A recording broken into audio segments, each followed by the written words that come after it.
All right, here we go. Timpview set to kick it away. That is Luke Thornock, the senior. One thing to keep an eye on is this Lone Peak kick return team. They have been impressive. And the Knights will get it into the back of the end zone, and it'll be a touchback, so the Knights will take over at their own 20-yard line, and the first time that we will see Kepa Niametolu at quarterback. Lone Peak ball. This big Lone Peak offensive line is really impressive and can get this running game going really fast, but they haven't needed to. They've thrown the ball so well to start the season. I'm curious to see what they do, but if I'm Coach Brockbank, I'm not shying away from taking a shot right out of the gate with the kind of players they have. Kepa last year threw for 2,069 yards, 20 touchdowns, 6 interceptions. Also ran for 435 yards and 11 touchdowns. And he is in the gun. He's got a back behind him, and he'll hand off. Going up the middle, I believe that is Tate Barney. Nope. Oh, wait, is that? We are looking into the sun, folks. Into the sun, so please bear with us. Yeah, number 4. Yep, that is Tate Barney. Yeah, great movement up front by the offensive line. I love what this offense can do, right? They just are methodical, right? They can run, and then they'll hit you over the top really fast. It looked like they just ran a nice basic inside zone play and got, looks like 5 yards on the first play. And they did. And so here's Kepa. He'll drop back. He'll throw it over the middle. He's got a man, and it's caught down at the 47-yard line. That is Thomas Herget. Wow, great catch by Herget as he had to leap up there, snag that ball, and then take a shot from the safety. Great ball by Kepa, and even better catch by Herget. Great protection up front. Kepa had all day to make a throw. One thing I'm noticing, Trevor, is you aren't seeing Jaron Pula out there right now. You are only seeing Kennan. Yeah, that is true, and Kennan is at the bottom of your screen. They're going to send Holmes in motion. Kepa, he'll hand off to Barney, and he'll truck his way up the middle, maybe get a yard, maybe that. Yeah, great job by the Timpview defense there. One of the things that is you are a defensive line, especially in zone scheme, is being able to own your gap, right? Don't let them get you moved off your spot. And Timpview's defensive line did a great job. One of the things you'll see, and it looks like they're going to this early, is they're going to this 5-man front almost is what it looks like, where they're just trying to control every gap and almost look like they're trying to force them to pass. And again, we're still not seeing Jaron Pula. He might not play tonight. We'll see, but it looks like a little bit of a jet sweep action here by number 14. Ball's on the ground. The ball's on the ground. Who's got it? Timpview thinks they have it, and they have it. It's the turnover. Fumble recovery by number 10. That is Taimani Tella. Wow. Huge change of events there for Timpview, right? Lone Peak does a great job at stretching the field. They get to their lanes, and they open up multiple for their runner. And all of a sudden, just as he's about to hit the ground, Timpview pops that ball out, and they get on the ball. Huge change of events here to start this game, and can be a really, really big confidence booster as we start here. And then at quarterback, it actually switches from here and there. Dennis Tuaone is the quarterback, but he'll also move out to wide receiver when Engelman will come in at quarterback. But right now it's Tuaone, and he's in the gun. He's got a back behind him. And trips up to the top of your screen. They'll hand off. That is, and he stopped in his tracks. That's Hunter Hopewate. This Lone Peak defense, like we said, they're so aggressive, they're so fast, right? They go with the zone read play, and they do a great job at just sitting on that mesh. For you folks at home, that mesh point is just where the quarterback's trying to decide if he's going to give the ball or keep it. And, Lone Peak does a great job at just attacking the mesh, making it so there's nowhere for the running back to go. So they give him a no gain on that. They're at their own 42-yard line. Tuaone, same formation, trips up to the top. Single down. He'll keep it. He'll come around the edge. Almost tripped up to the 40, to the 45, to the 50. Out to the races before he's tripped up by number 9. Number 8. Oh, wait, no. Number 9, I was right. That is Tony Grimmer, the linebacker. Tuaone does a great job at just making a play on his own, right? He pulls the ball. Lone Peak was there. He makes a jump cut outside, and he gets a good little block from his slot receiver, and all of a sudden he's out to the edge, and he gets off to the races. So now it's a first down for Timpview, trying to get their first win of the season. Brutal schedule to start out against West, who's one of the 5A favorites. and then played American Fork last week. Tua One, he'll throw it into no man's land. Three defenders there. It was intended for number 11, Still Richards. Really good pass pro by the offensive line there for Tua One. The hard part is, right, as a young quarterback, that internal clock starts to tick really, really fast. He had a few more seconds to sit there, step into it. But, you know, as a young kid, you got to get rid of the ball in safe places. That was a really dangerous throw. Trips to the bottom of your screen is Tua One. He'll hand off to Hopewate, and he'll maybe get a yard on that first down or on that second down. Yeah, they go with the counter trade play there. What you're going to see is the guard and tackle pulling from the backside, and number 0, Tag Zundel, just comes screaming off the backside, knows exactly what his read keys are, makes a great play on the running back in the backfield. Now bring it up. 3rd and 9 at the 42-yard line in Lone Peak territory. Here's Tua One. Play action. He'll throw it, and it's caught by Still Richards, and that will be a first down. Great throw by Tua One. Great pitch and catch there, right? I love this play call. It's just get the ball to the sticks, get your guy open. Great pass pro up front. I was taking a look at Big Ian Aliasio up there on the top at left tackle, and just phenomenal pass protection across the board. Allows Tua One to just step right into his throw and convert for the first down. 8:30 to go here in the first quarter. Still scoreless. Timpview trying to convert off of a fumble recovery by Lone Peak. And now here is, looks like number 33. That's Ta'ani Tua. I'm not here to. Was it number 33? Yeah. Holy cow! They had the number 50 got up, and I sat there for a second. I was like, "Goodness, did he just run the ball?"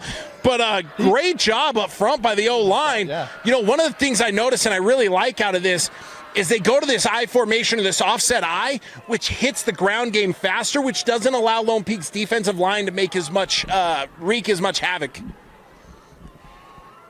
And now here's in the pistol is Tua One.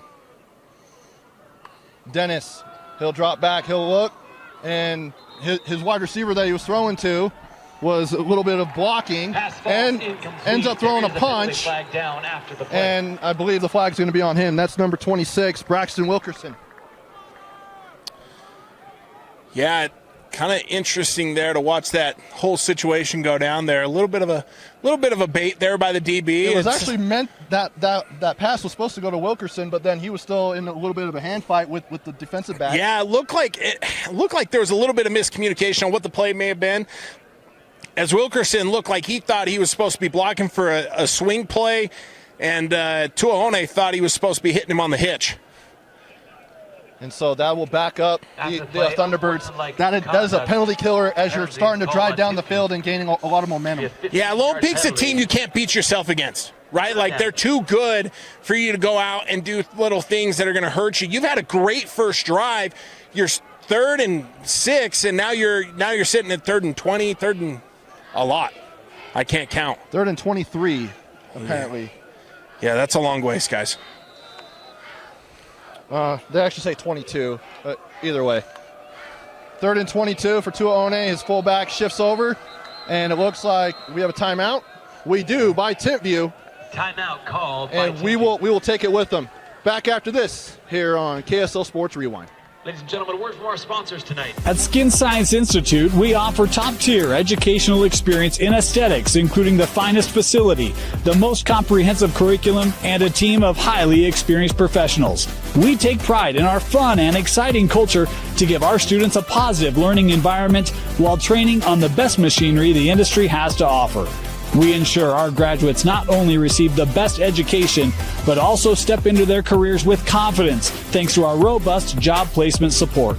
Start your journey as an esthetician today. Our monthly start dates and financial aid opportunities make it easy to jump in. Visit our website at www.skinscienceinstitute.com to schedule a tour and enroll now. Welcome back to Timpview High School. We also have for some Lone Peak football on the Rewind Sports Network, brought to you by Kessler Allaire. For a range of reasons, call Kessler Allaire Insurance Services. And by National Auto Plaza, where you can find the best deals on best cars, trucks, and SUVs with our legendary $3,500 rebate. Trevor Allen, Braden Peterson here with you. It is 3rd down and 22 for Timpview after an unsportsmanlike penalty. Trevor, real quick, we have cloud cover. We do. This is nice. Thank the big man above. I think we're going to be able to actually see players now. To One in play action. He'll go up into the pocket. Now he's going to tuck and run to the 40. To the 35, and he's down out of bounds at about, they're going to mark him at the 31, it looks like. We've got a penalty flag around the 22-yard line, right in the middle of the field. We'll see what happens there, but it's going to set up still a long 4th down if the penalty. So 2 things I didn't expect to notice here, and that I've been really impressed with on this first drive. Timpview's offensive line looks really composed. And Tua One has done a really good job at sitting in that pocket. He trusts that offensive line. And then also coming up into the pocket yes. as soon as the edge rushers come around. Absolutely. No, he's sitting in it really well. We're seeing what the penalty is here. We're seeing hands point all over the place. Oh, the white hat's coming back now. Now here's the call. And it's hard to see because his back's facing us, but it is on the Knights. Oh, it looks like holding. defensive holding is called on the play. It'll be a 5-yard penalty. We'll replay 3rd down. So it's still 3rd down, and it just yeah, I mean, it gives you another play at the down, right? And 3rd and 17. It's a much. I mean, much improved is probably a little dramatic, but it's a good improvement. Yep, didn't have. That's exactly right. And you get another chance at 3rd down. Here's the deal: if you can get to 4th and 5 here, I think you're going for it. At least I am. I would, because you really, if you have any opportunity to score some points against this Knights team, I'd take it. Yeah, you can't leave points on the board. Yeah, you have to.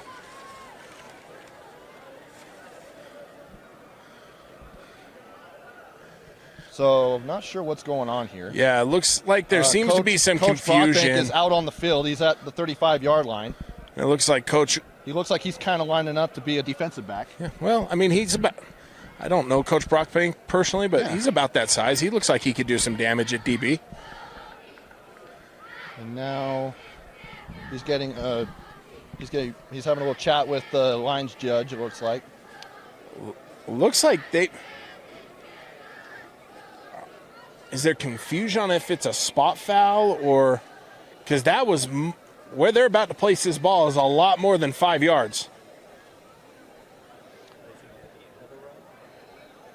It might be. It actually could be at the end of the run. Yeah, you're right. Which Josh now Dodge on the camera. He's also our spotter. Spotter, rule specialist. Fellow volunteer. Yeah. Literally, Tennessee, right? Yep, he is a Tennessee guy. Who do they open up against? After the penalty to be He doesn't 3rd know. and 1. He's a halfway volunteer guy. Probably like an FCS team. That's probably why. Nico left, and so did his fandom. Hey, That's exactly right. Hey, the youths are going to see Nico tomorrow night. They will. I hope they see a lot of him in the backfield on the ground. But that is besides the point. I do want to ask you a question here after this play, so be ready to go, Braden. That's a little daunting. Just be ready. You never know. And handoff is there for a loss. Maybe back to the line of scrimmage. I want to go back to this because I think it's really important. You saw with the run out of that I want to say it was 21 personnel, that offset eye.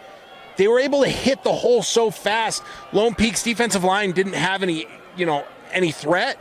When they're in the gun, it's making it a lot harder. Looks like they got a lot of faith in the kicker here. Yeah, it'll be a 38-yard field goal. In to attempt the Is Luke Thornock. 38-yard field goal.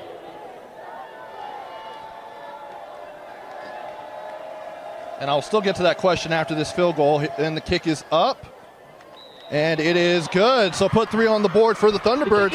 38-yard field goal for Timpview. Yeah, great first drive. Way to get points. You took advantage of the sudden change, right? Like that's big if you're Timpview. And you need all the confidence builds you can get against a team like Lone Peak. So the burning question I want to ask you. Yes, shoot away. So as about 2 months ago, big news coming out of Timpview, Donnie Otsawaya, the head coach, steps down. Yeah. And bring in Travis Uwale. In a matter of 2 months, he's having to completely take over the program with this daunting schedule they have, on top of losing key players like the Pula twins and Aisanaliai, among others. How hard is it? How hard of a spot is Travis Uwale in right now? Impossible is not the right word, but it's darn near, right? The great thing is he's got buy-in. You can tell these boys are bought into what he's doing. But it's a hard situation. 2 months to build a culture and build a program is just not enough time. And if he can get guys out there consistently competing and fighting, that's culture. And if you can build your culture, you can build a program long term. Not only that, they had to face 2 top 10 programs to start the season on the road as the kick goes into the back of the end zone. Also, kick goes into the end zone. Timpview's kicker, Lone Peak their drive at their own 20. Luke Dornock, he's keeping this Lone Peak offense at bay. Against Orem, they had multiple starts past the 30-yard line and almost into the 40-50 territory, which is a huge advantage for this team. So being able to keep them at bay and make them go the length of the field is huge. And Braden, I am not seeing Jaron Pula once again, so I'm guessing he probably is out tonight. Yeah, that's the feeling I'm getting as well. And it looks like wardrobe malfunction. The wardrobe police are out. Number 10's got to come off the field, even though he's already made a couple of plays. Yeah, just a couple. Just a couple. I think he had a fumble recovery. Yeah, just a couple big ones. And now he's having to go off for wardrobe malfunction. Play action here for Kepa. Throwing a deep ball. He's got Kenan Pula, and it's caught at the 40, and he's down at the 35. He had to come back for it, but still was able to. Just a really good catch and run there for Kenan Pula. Coach Trowbridge, Coach Brockbank. 1st and 10 for Lone Peak. They know exactly what they're doing. You see a backup DB come onto the field against one of the top wide receivers in the country and one of the top in the state, you go over the top immediately. And they ran a quick, double move there, a little slant and go, and Kenan Pula was wide open. Here's Kepa once again. He'll hand off. I believe that is Isaac Fanua, number 26. That is Isaac Fanua, the senior. Yeah, number 20, Cooper Gleason was in the backfield doing a really good job at trying to keep that run contained. They were able to squeak it out there and get those 4 or 5 yards, but Gleason did a great job at really squeezing that down, keeping it inside. So it brings up second down. See where they spot it. Trying to go off the scoreboard, and they're not keeping up with it, which is fine as we hit the 5-minute mark here in the first quarter. Here's Kepa. He'll drop back. He'll throw it out to, it looks like it's tight end, and he didn't look thinking that Kepa was going to throw it to him. That is number 88. Yeah, Kepa didn't really have any time. The Lone Peak offensive line was outmanned there. They had 6 guys coming from Timpview. They were running a cross-dog blitz on the inside and just brought the absolute heat, and there was no time for Kepa to get set. Big third down here for Timpview. This is also Timpview's first third down of the game. They didn't face one until just now because they were humming until that fumble. Here's Kepa. Here on 3rd and 4, got a man, overthrows and almost picked off. That was Wilkerson, and it was intended. Number 29, Thomas Herget, was the intended receiver, and that'll bring out, I'm guessing, the field goal unit. Yeah, Trevor, you mentioned this pregame that you wondered if there would be a little bit of miscommunication, a few things like that. You're seeing a little bit of that. I didn't think there would. I thought that it would be pretty clean for them. Little bit of early struggles on timing and kind of knowing where guys need to be at. But this Lone Peak kicker has a good leg. And the field goal attempt here.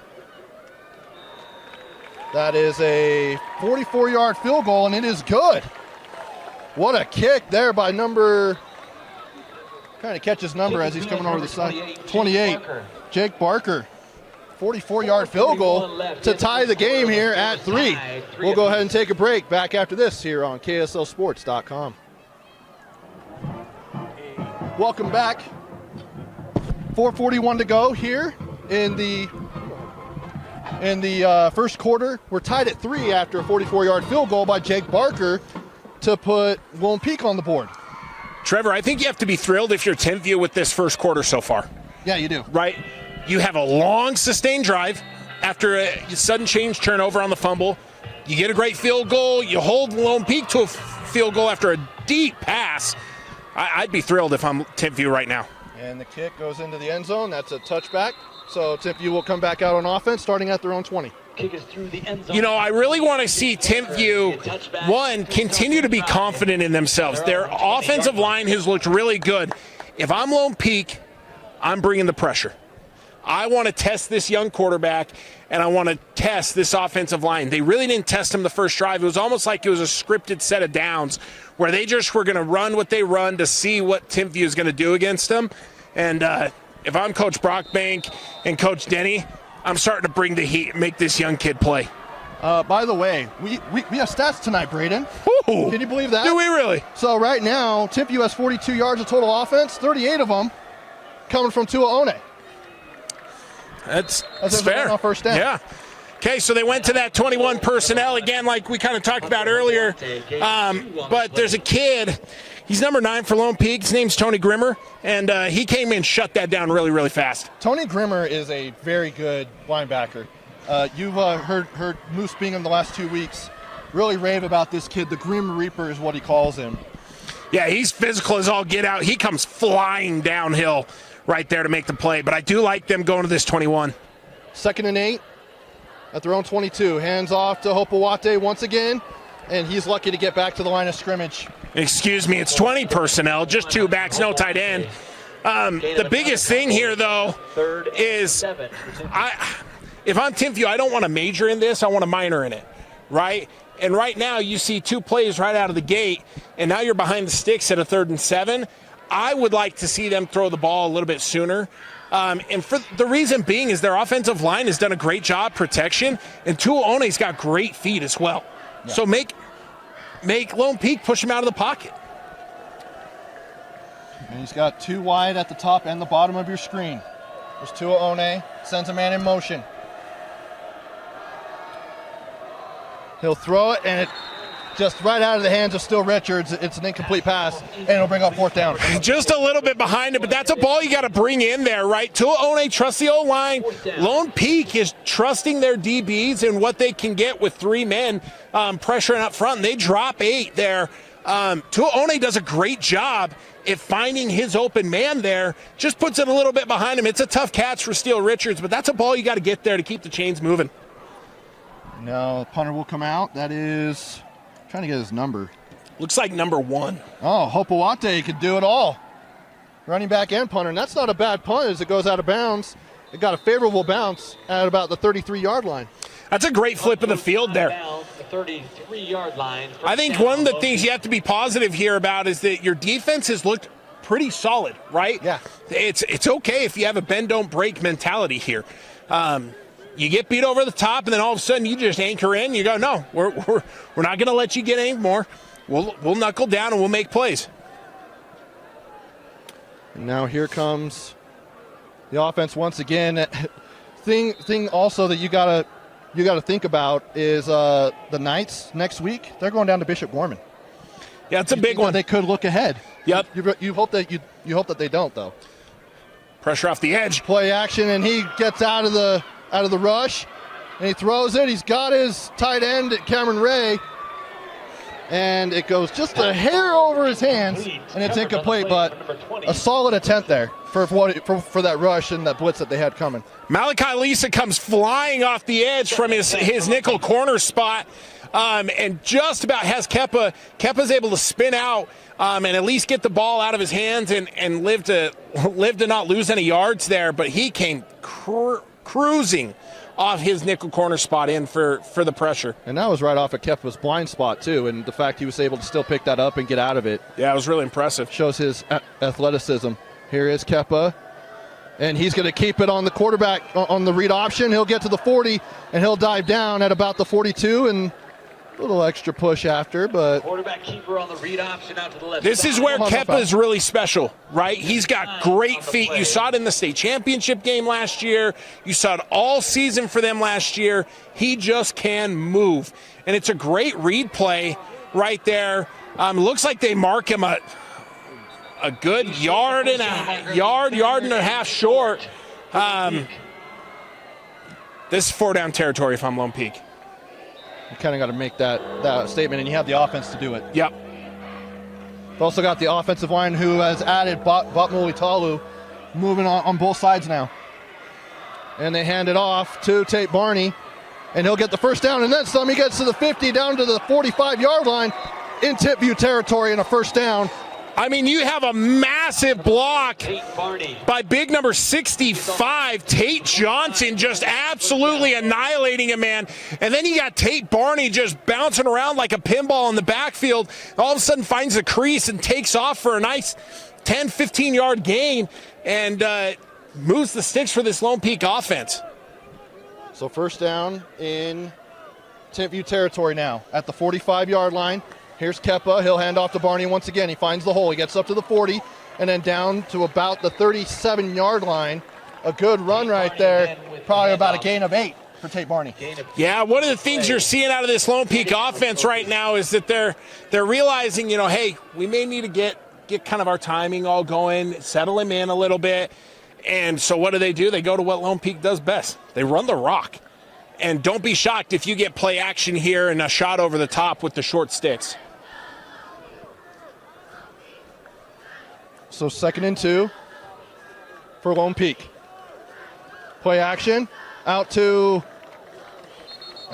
is that Ledger Holmes? We'll find out shortly enough. Yep, that is Ledger Holmes.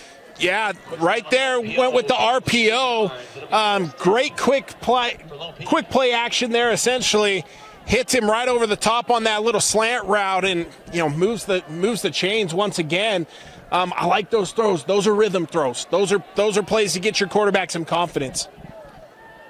Now 1st and 10 at the 33-yard line in Timpview territory is Kepa in the offense. He'll drop back. He's looking. He'll fire it deep. He's got a man, but overthrows Ledger Holmes once again. That goes way out of bounds, but yeah. Was there laundry out? Nope. No, just a lot of whistles. A lot of whistles. You saw the arm strength of Kepa right there. Didn't realize he had a man kind of streaking down the side. Great eyes, just overthrew him a little bit under pressure. But the Timpview defense, here we are, just outside the 30, keeping them out of the red zone. And this is where they've really tightened down over the past 2 drives here. 2nd and 10. Kepa, read option once again. He's going to keep it. He'll get to the 30, cuts to the outside, and there's a flag. Guessing it's going to be coming back as Kepa is hit out of bounds. Yeah, that's a tough one there. You're in the slot. Your quarterback keeps coming outside. You just got to keep running your feet. Once you feel him outside your shoulder, that's where you just got to let go. And that's a tough thing to do. But you realize, like, as you get older and older and you play the game longer and longer, if you can't run your feet to stay up with him, just let him go, right? Let him go. Live for no penalty, right? It's better than losing the 10 yards. Which that will back up Lone Peak. Holding called on the offense. It'll be a 10-yard penalty from the spot of the foul. It's also a great job by the DB there to know kind of the situation and keep working through the hold, but also kind of a little bit of showmanship there. He was showing it. Yes, he was. So now at the 41-yard line, 2nd and 20. Kepa, empty backfield. He'll go over to the pocket. He throws over the middle. He's got a man. That's Seth Woolley, number 14, and he is tackled, and it looks like a late hit as well. This is somewhat of a rivalry game. I mean, these teams have played a lot over the last few years, and it's starting to get chippy. But Seth Woolley getting to the 25-yard line. Yeah, it's a great play by Kepa. He evades the rush, steps up, gets smoked, throws a great ball to Seth Woolley, and then immediately after, as an offensive lineman, I understand his thought process. He just wanted to give him You're a hug. just a protector, right? But in those moments, it's so hard to differentiate, hey, protect. But you got to realize the bigger play here. You're 3rd down and 5, 3rd down and 4, and you have a penalty coming. You got to hold back there. It's not your job to protect after the whistle. It's your job to protect between the whistles. Exactly. Easier said than done, though, Trevor. It really is. I mean, you are taught as an offensive lineman, protect your quarterback. You are. No, and that's a hard thing, but every coach will preach it. You got to do it between the whistles because it kills big plays, it kills big opportunities. During the play, personal foul is called on Timpview. After the play was over, It was on Lone Peak. the personal foul called against Lone No, they had it. They had one before during the play Oh, okay. on Kepa, and that's what caused. Offsetting Yep. penalties? Okay. Well, actually, because one's before and one's after, I do think what will happen is that it'll be 15 forward. I could be wrong. 15 forward, and then 15 back. So wouldn't that just be offsetting? Yeah, pretty much, yeah. Yeah. Oh, so they have to walk 15 yards up and then walk 15 yards back and then place the ball at the It's a 41. I like how Josh said it. It was a ceremonial 30-yard walk. It was. Ceremonial. I like that, Josh. So after all the penalties, it'll be 2nd down. The umpire's getting his steps in. Let's put it that way. Hey, we all got to get them in too, you know. I got mine in today. Kind of. I still got to get mine in. I was in the car too much today. Here's Kepa. Play action. He'll look down the field. He's going for Kenan Pula, and it's picked off by guess who? Dennis Tuaone. The quarterback and wide receiver picks it off in the end zone. It's a touchback for Timpview. Yeah, I mean, excuse me, sorry, folks.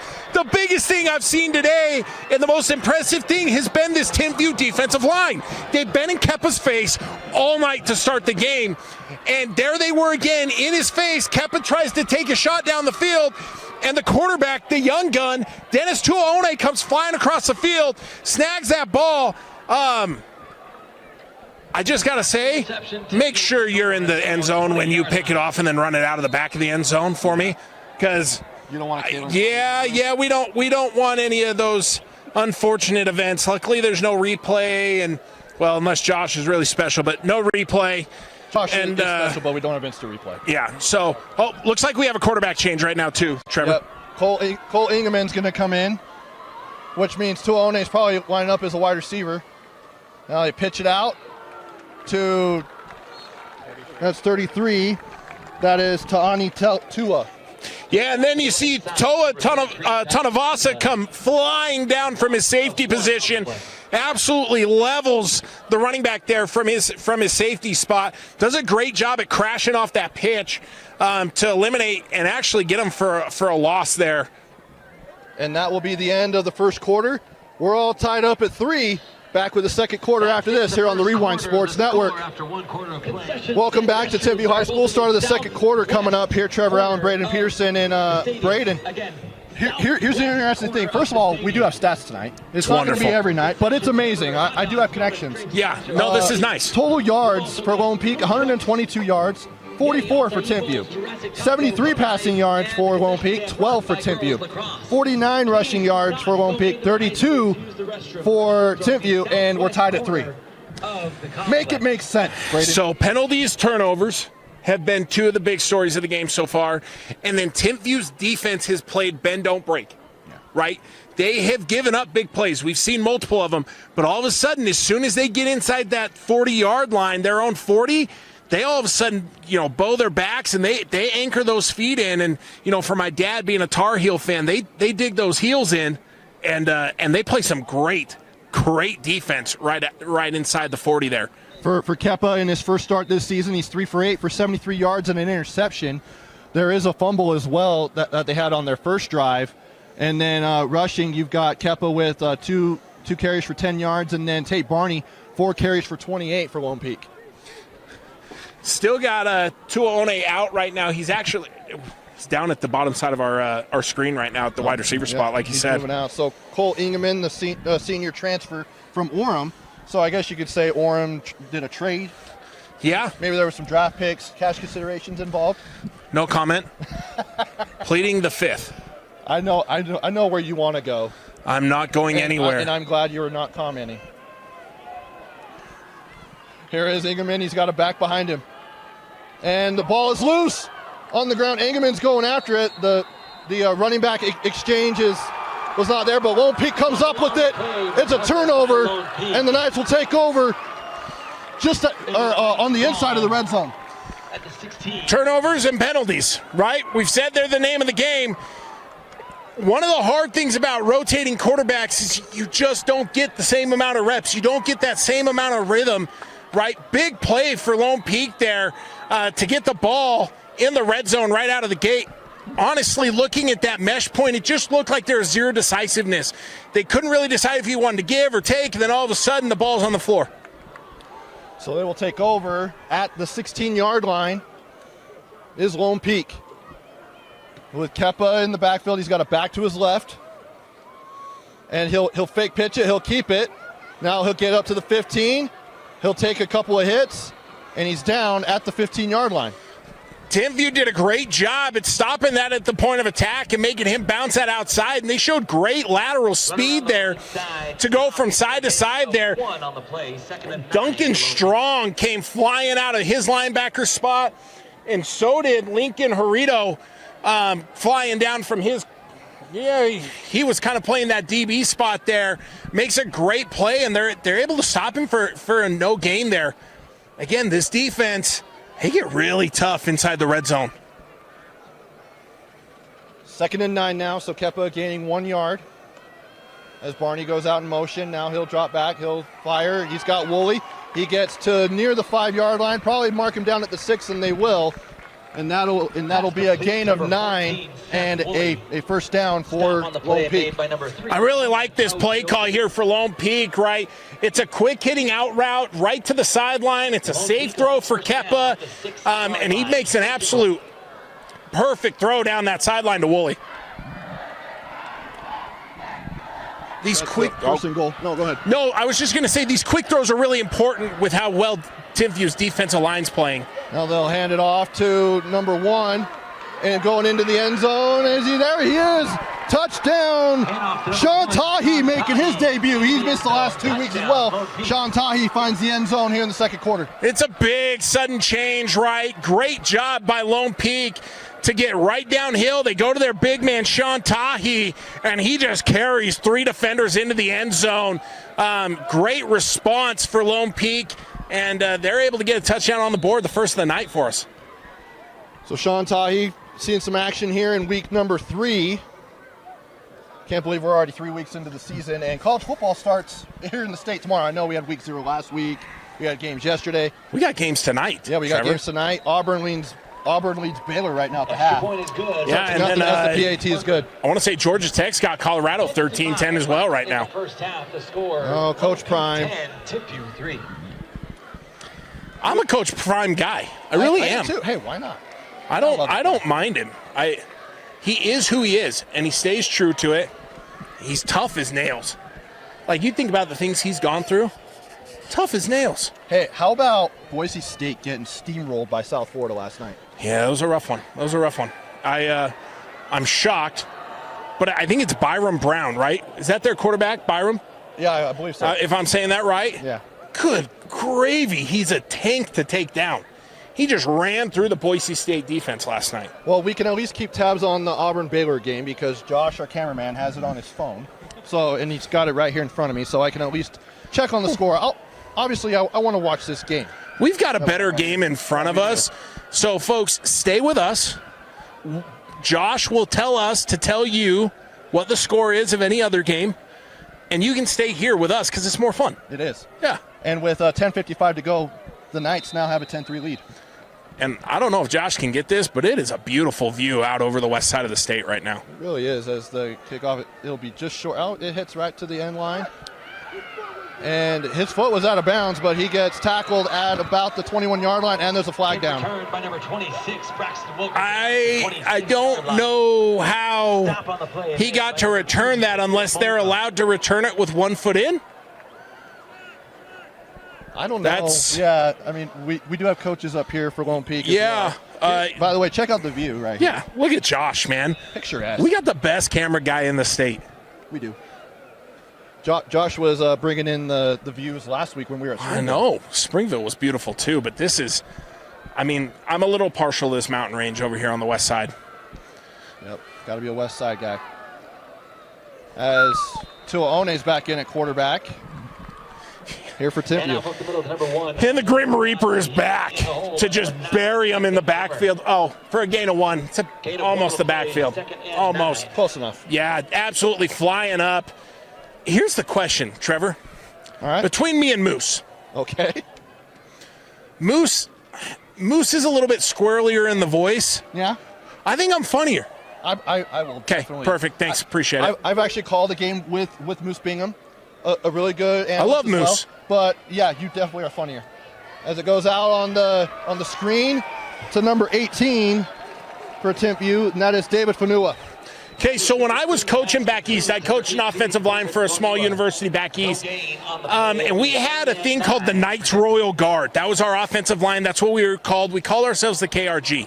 Oh, KRG. Right? Okay. Yeah, not to be confused with another. No, I know. Yeah, I know the other exactly what you're group. talking Yeah. about, But they were the Knights Royal Guard. Go look it up.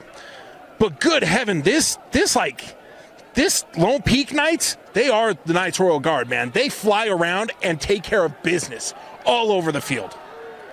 Now it's 3rd and 9. Big third down here. As Tuaone is going to roll to his right. He'll fire, and he's got a man out of bounds. He's marked. Pass complete to number 11. And that is still Richards. And that will be a first down. I love the play call by Coach Tuaone there. Get your quarterback out on the run, get him space, and I'm impressed with the sophomore. Yeah, throws a pretty ball. He's young. They're going to be able to continue to teach him and help him develop. He's going to be a very, very good quarterback over the next couple years. And he has a veteran presence with Cole Ingeman being a senior. Absolutely. Transferring in from Orem. As Tuaone will hand off.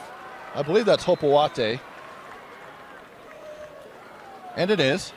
And he'll gain maybe a yard. And this is going to be the hardest thing, right? Like, you watch the film on this Lone Peak defense, they are everywhere. And they are so physical. And it's been Coach Brockbank's DNA and Coach Denny's DNA from the beginning of their time here. They're just physical. So trips to the bottom of the screen here for Tuaone on 2nd and 9 at their own 37-yard line with 8:20 to go here in the second quarter. Tuaone goes up in the pocket. He fires. Almost picked off. Wow. Just coming out of nowhere. That was intended for Hopewate. But number 8, Arami Kaili. You know, I've given a lot of credit to this Timpview offensive line that's been really impressive tonight.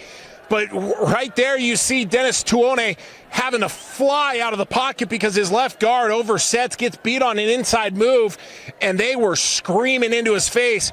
He's not able to get his eyes up to see the safety and almost throws a pick and turns the ball over, but they live to see another down here. 3rd and 9 once again for Timpview. Now he'll roll to his left. It's Tuaone trying to find a man. He's going to fire it deep. He's got Wilkerson. And I think a pass interference right there. It's incomplete. There was some contact there. Just depends on who it was on. There was some hand fighting there. There was. And honestly, like, is that kind of a I think you don't throw that one. I really don't. Like, they have a tough job, right? Like, and I'm not trying to be critical. I don't think you throw that one there. There's a lot of pushing. That ball wasn't really catchable.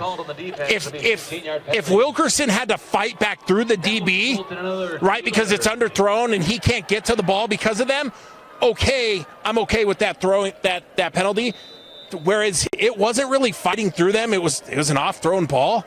I think that can stay in your pocket. But there was contact, letter of the law, spirit of the law. You make the decision. Yeah. The strength from Tuone, by the way, to run to his left, flip the hips, jumping, and launch that ball 40 yards was impressive. Definitely. So it brings up a first down in Lone Peak territory at the 48-yard line. Tuone, he'll hand off to Hopewate. He'll get up to the 45-yard line, and he is down there, and that'll be a gain of 3. Who do you think it was, Trevor? 3 on the handoff, number 1. Yeah, it was the Grim Reaper. Yeah, Grim Reaper. Good gravy. He buried him 6 feet under. He did. Like, quite literally, knees, squeeze, drove him into the ground. Grimmer is physical. Now, what I do like is that Timpview went to kind of a little bit quicker hitting run out of that spread to kind of spread out the defense. They ran away from the twist game that they were running on the low side of the field here, the low side of the screen. We're able to get 3 yards. It's not a bad first down. 2nd and 7 now for Tuone. He'll hand it off to Tuha, and he will get to the 40-yard line where he's marked down. So a gain of 5 on 2nd down brings up a 3rd and short. Yeah, I like this. It's almost like they're running a false trap where they're running a long trap, and then he hit it right behind on the backside of actually where they were trapping to, and it just opened up like a huge crease on the backside for Hopewate to come screaming through. I really like the play call there. I like that they're trying to spread out this defense so that they can just kind of create quick lanes to hit. So now 3rd and 2 at the 40. Tuone, and he drops it, but then he picks it back up, and now he is leveled by 2 Lone Peak Knights. And guess who's one of them? Grimmer, and Caleb Hoyle. They absolutely came in and crushed Tuone. The biggest thing that you're seeing from Timpview, right, and we've talked about this probably all season, right, but you can't beat yourself against teams like Lone Peak, right? Last drive, it was the fumble. You know, this drive, again, a quick fumble in the backfield. Now you're 4th and 9, and you're living behind the sticks. And he gets a new play. Mighty close. That's very close to. Oh, and Tuone's going to do a little pooch kick, and does it? And it looks like they're going to mark him down at the. That's like the 1 inch. By number 26. Yeah. And Lone Peak is livid. We've got. Wondering what's going on here. Yeah. We've got whistles. You've got laundry flying. With 5:54 to go here in the first half. Wilkerson was screaming down the field. Yeah, he got to that ball quick. Do they have to settle their feet in bounds? Because he kind of did like a slide to home base. Yeah, it's kind of almost like a center fielder. Yeah. Kind of catching a ball on the slide. It looks like they're good, and they're going to mark this down at the 2.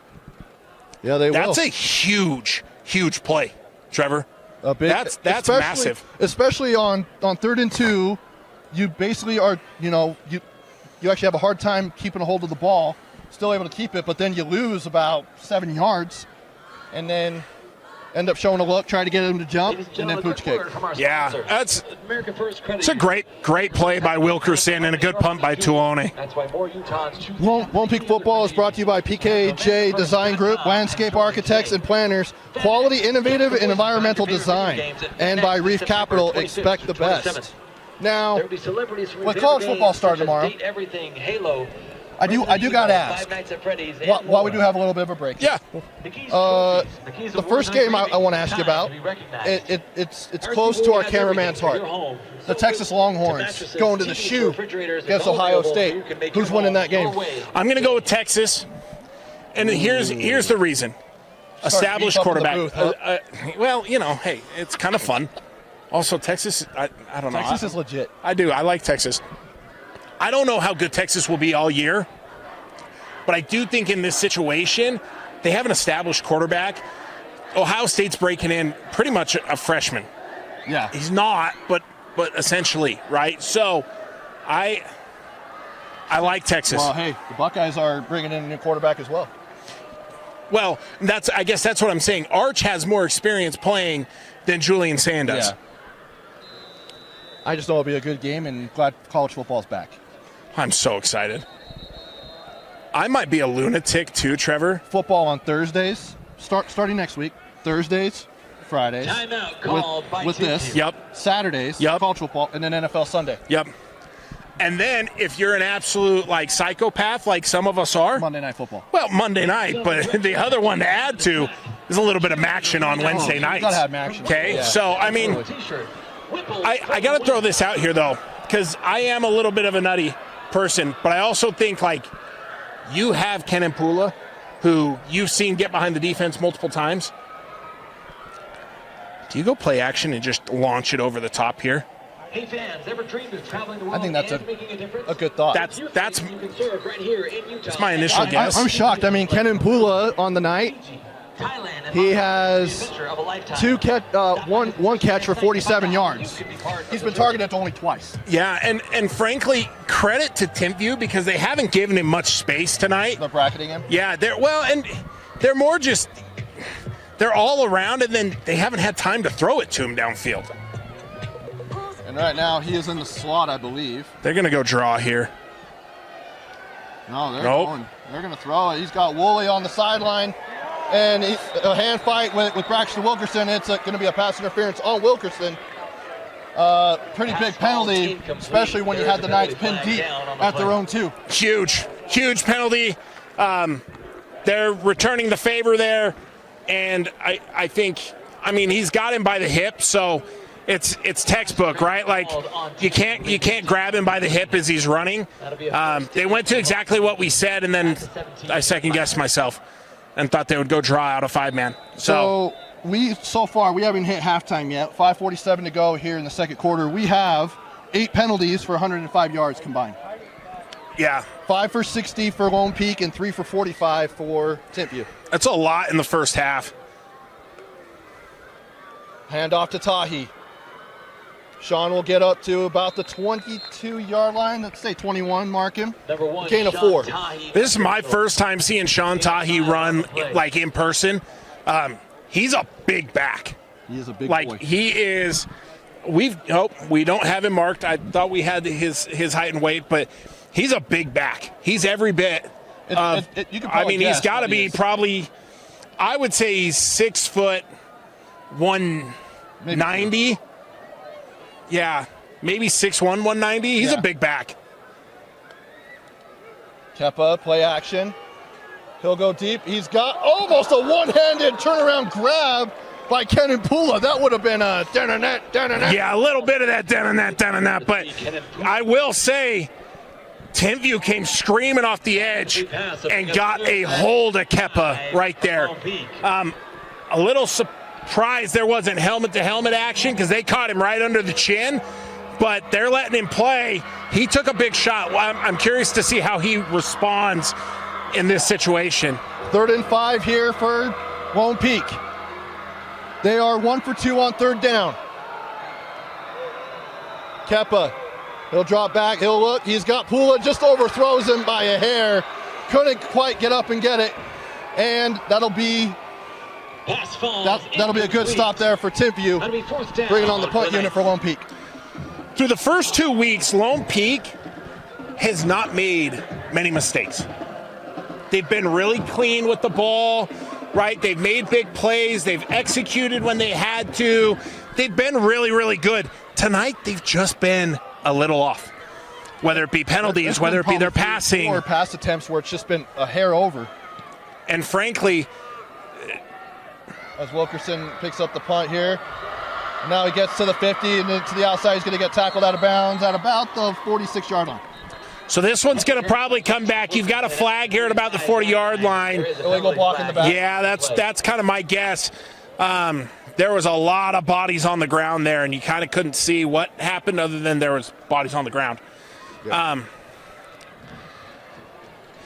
That's huge right here, too, because I think Timpview's kind of got a little bit of energy. Even though they haven't done much on offense yet to start this game, they just feel like they're in this game, which they are. They've played really well on defense. Offense has done okay, right? I'd love to see them, break the century mark here on this drive, right? You're looking at 54 total yards. If they can get 50, 60 yards here, score, right? It's a little obvious. Yeah. But if they can score here, you break that century mark going into the half, you got a tie ball game, and you're sticking with the number 2 team in the state of Utah. Yeah, 3 turnovers and 9 penalties between the 2 teams. And we haven't even hit halftime yet. I do love sloppy joes. I don't love sloppy football. And And honestly, I only like my mother-in-law's sloppy joes because Manwich is disgusting. Hot take. Hot take. Hey, I know who to go to for food takes now. It's this guy right here. I'm a little bit of a snob. With new locations in Ogden and Roy. Lone Peak Football is brought to you by Johnston Law. It starts up front with a winning team. Johnston Law has been helping businesses succeed at every stage for over 15 years. Call or text today at 801-980-5300 and mention Lone Peak wins. Also by Safe Streets. Enjoy the game with peace of mind. Your home is protected 24/7 with Safe Streets Smart Security. Serving 46 states with the country's top 5-star rating. 150,000 5-star reviews in 3 years. Want home automation?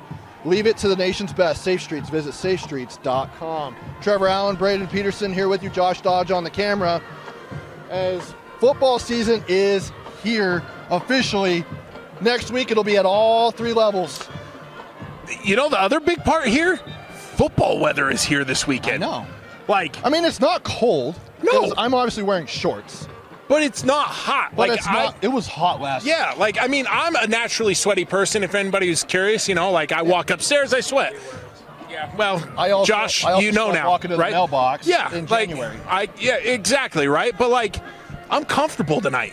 I'm very comfortable. And a comfortable Braden Peterson is a great Braden Peterson. And a very happy Braden Peterson too. And we all need a happy Braden Peterson. That is actually a true statement. Don't let him get hangry though. I got a hangry talk about this after. Cole Hageman hands it off to Hopewate.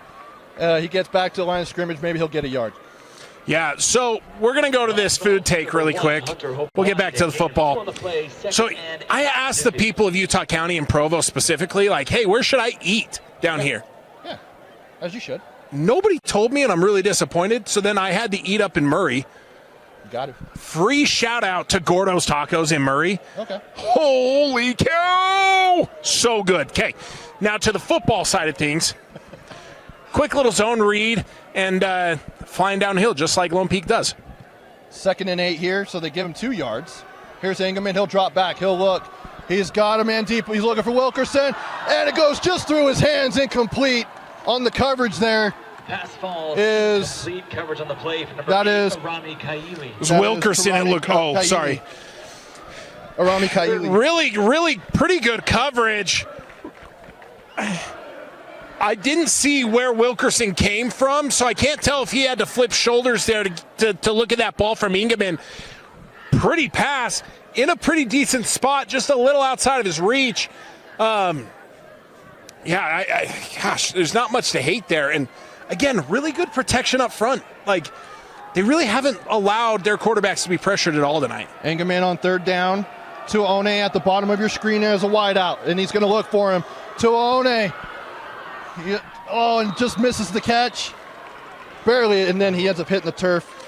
Disappointed in that play. As soon as I say they haven't really gotten pressure on him, they go to a 3-man front, they bring a double A-gap blitz, and Ingeman just has to rear back, let it rip, and then duck for cover.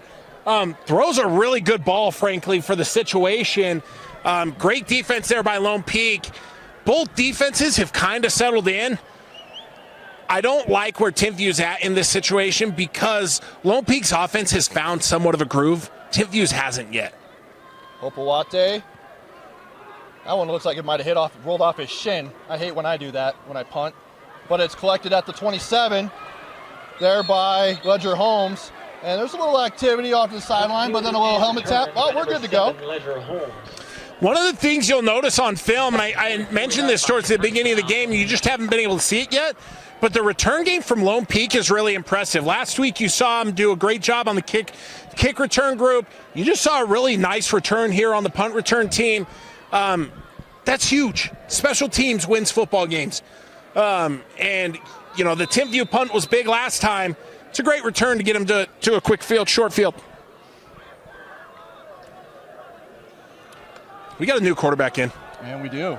I think that is Cruz Christensen. It goes to Sean Tahi to the 40 and then down to the 36-yard line is Sean Tahi. He's brought down, but yes, you're right. We do have a new quarterback, Cruz Christensen. Yeah, kind of interested to see what we have here, what the thought process is. Are they just trying to get the team loosened up a little bit? As he's had a little bit more of a groove to start the season? I don't know. Kepa down on the sideline. Kepa's right here, just right in front of us. Yes, he is. Great run, though. Great hole by the offensive line, and Sean just cruised through it. Well, Christensen will hand off to Tahi. Didn't have anything there, cuts to the left, and now he gets up to the 20, and he could be into the end zone. He's stumbling down at the 6-yard line. They mark him down at the 5. What a run by Sean Tahi. What a phenomenal run. Timpview, initial stop, gets him to kind of brace up, and then Tahi goes, oh, there's a crease to the backside. Let me just go there.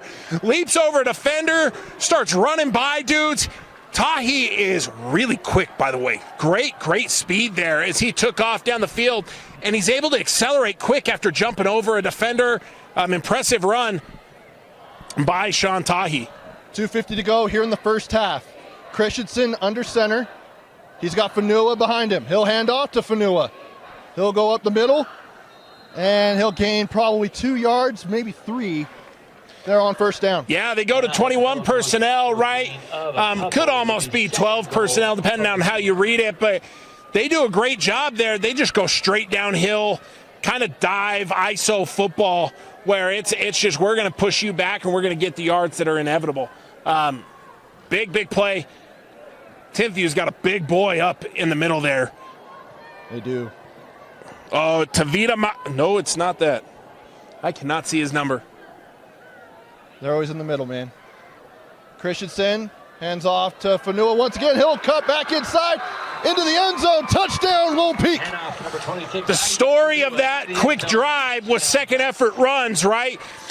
Tahi gets kind of stopped back in the backfield and then immediately finds the crease on the backside, is able to go, and then Fanua gets smacked in the backfield, quickly shifts, and just second effort right through the hole. Good quick drive by Lone Peak, getting to kind of what they're comfortable with, running the ball. And Tuaone, he was flying off the edge on that PAT attempt, but it is no good. Point is no good. So with 1:58 to go, Lone Peak with a 16-3 lead. It's kind of what we talked about right before Lone Peak started that drive. Don't love where Timpview was at right there. Their defense had been solid, right? But Lone Peak's offense had been able to kind of move the ball. They had found a groove a few times, then just kind of stalled out. The hard part for Timpview at this point is their offense is going to have to find some kind of consistency, or else Lone Peak will be able to blow this open. Tonight's game brought to you by G2D Protein Bar, helping busy people eat well when they're on the go. And also by doTERRA is a proud sponsor of Lone Peak football. doTERRA's products help athletes around the world maintain the highest level of health and wellness. Learn more about how you can help, or how you can up your health and wellness game at doTERRA.com. So 1:58 to go here in the first half, Braden, and you know it kind of looks like this is going to be a big drive heading into halftime for Timpview. Yeah, this is the game-changing drive right here. If you can stall the momentum Lone Peak has and get on the board, you've got a chance in this game. But if you go a quick 3 and out, this one could get out of hand really fast. And that one is going into the end zone for a touchback. Brought to you by Tiny Hero, a Utah nonprofit giving families hope and help when their baby is born with CDH. They provide support, grants, and a community standing with them every step of the way. Visit tinyhero.org to learn more. And by Stroformance is a science-based speed and performance training system using state-of-the-art technology and data to train thousands of athletes, and is a proud sponsor of Lone Peak football. Sean Tahi has been a huge play here, obviously, but he's 3 carries, 55 yards. Tate Barney's averaging over 7 yards a carry.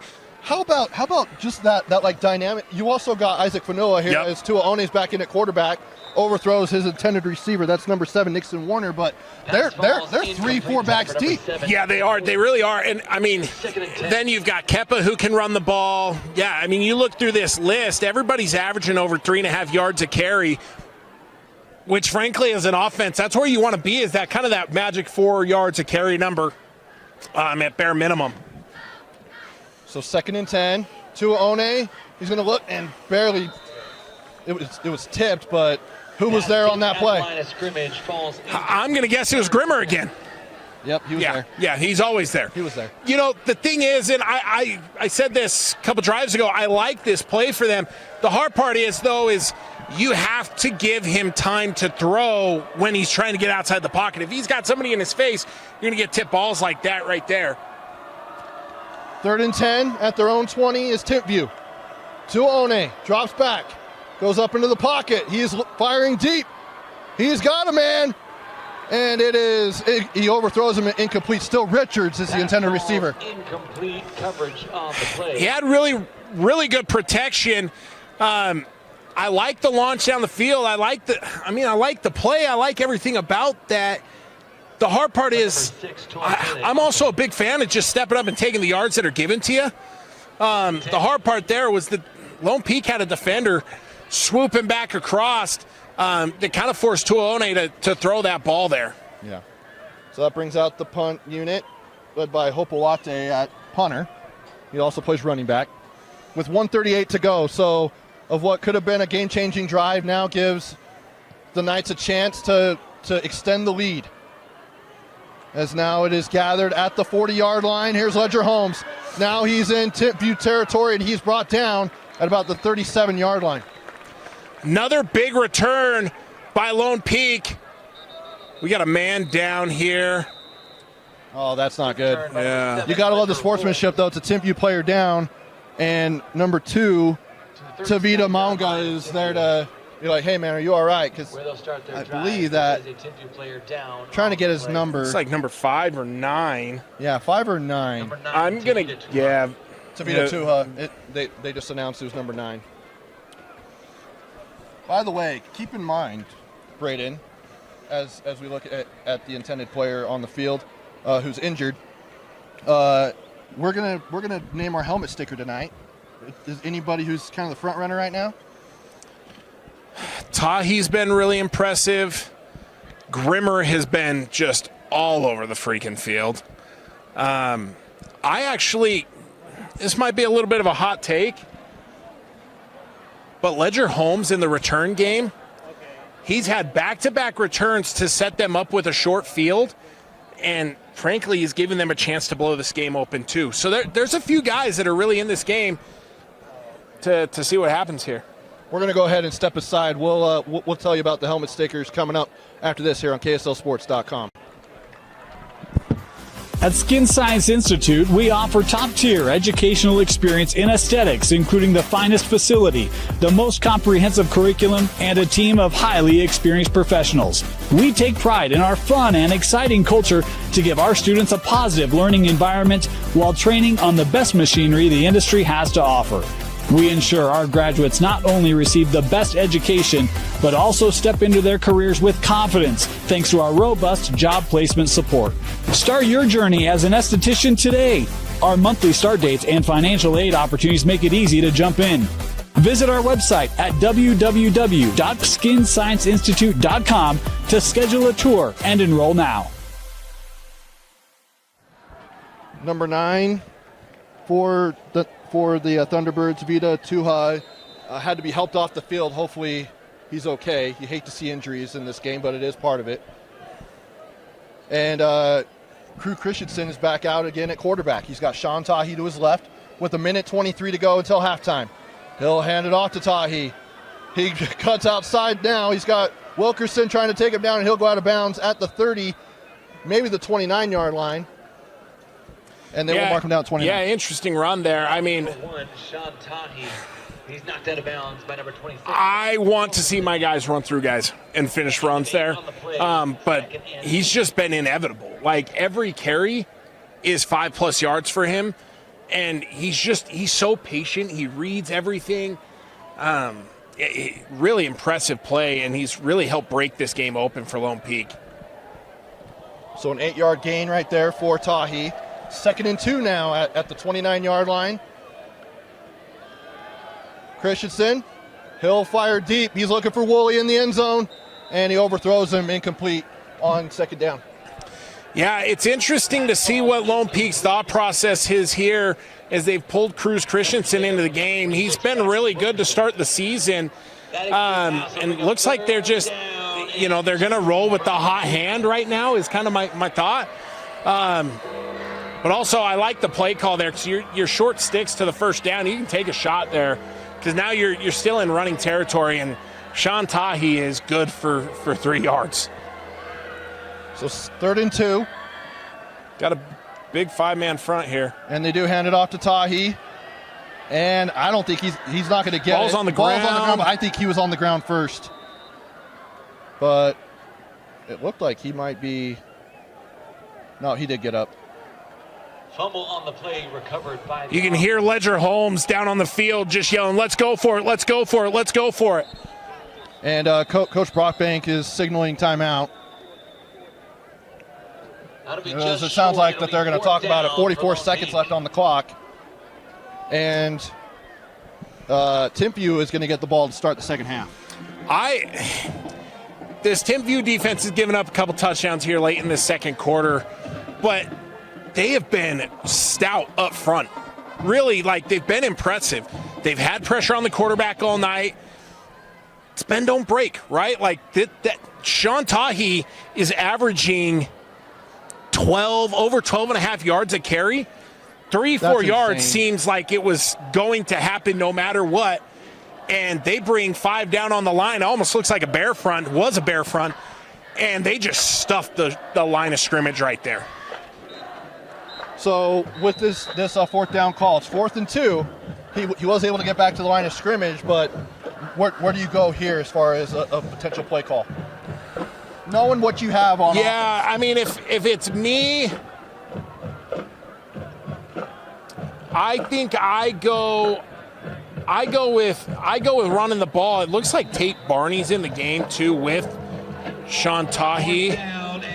So I definitely like running the ball, and I think you go. I would run some kind of zone play, and let Tahi kind of pick what he wants. Tahi's going to block too. It's a quarterback design run, and he's going to get the 1st down. Cruz Christensen, big time 4th down run with 38 seconds left, and there's a flag on the play. Yeah, a couple of them. Yeah, I mean, you love the nastiness, but again, gotta know when to do it. Gotta know when to stop, right? You get the 1st down, you get a big play, and immediate 15 yards back now, right? That hurts. That hurts. We've seen a couple of those. For each team, just penalties that are drive killers. And Coach Brockbank is not happy. He's out on the field. Also, what a run by Cruz Christensen there. Yeah. Right? They get movement up front, and then he sticks his nose in. You think he's going to get stopped right around the line of scrimmage, and then he just keeps stumbling and rumbling and bumbling right through for another 6-7 yards. I mean, great run up front by Cruz. Yeah, Cruz is coming up big. It looks like they may have benched Kepa, at least for now. He hasn't been in on the last 2 drives. And again, still no Jaron Pula. My assumption is he won't play tonight. Yeah, it looks like he's probably not going to play tonight.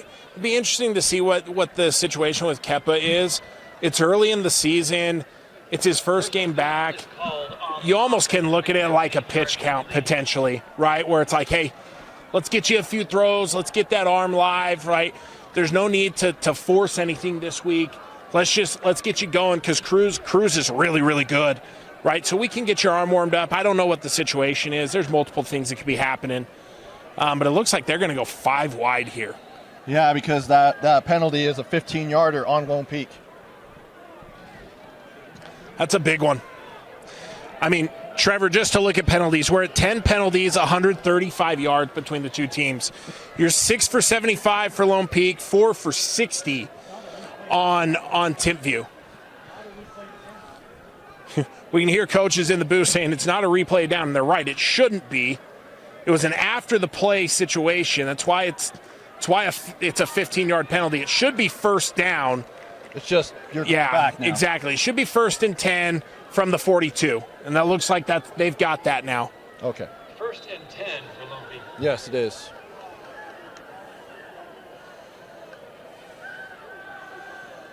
Christensen overthrows his intended receiver. That is number 29, Thomas Herget. Lincoln Jarrito read that like a book.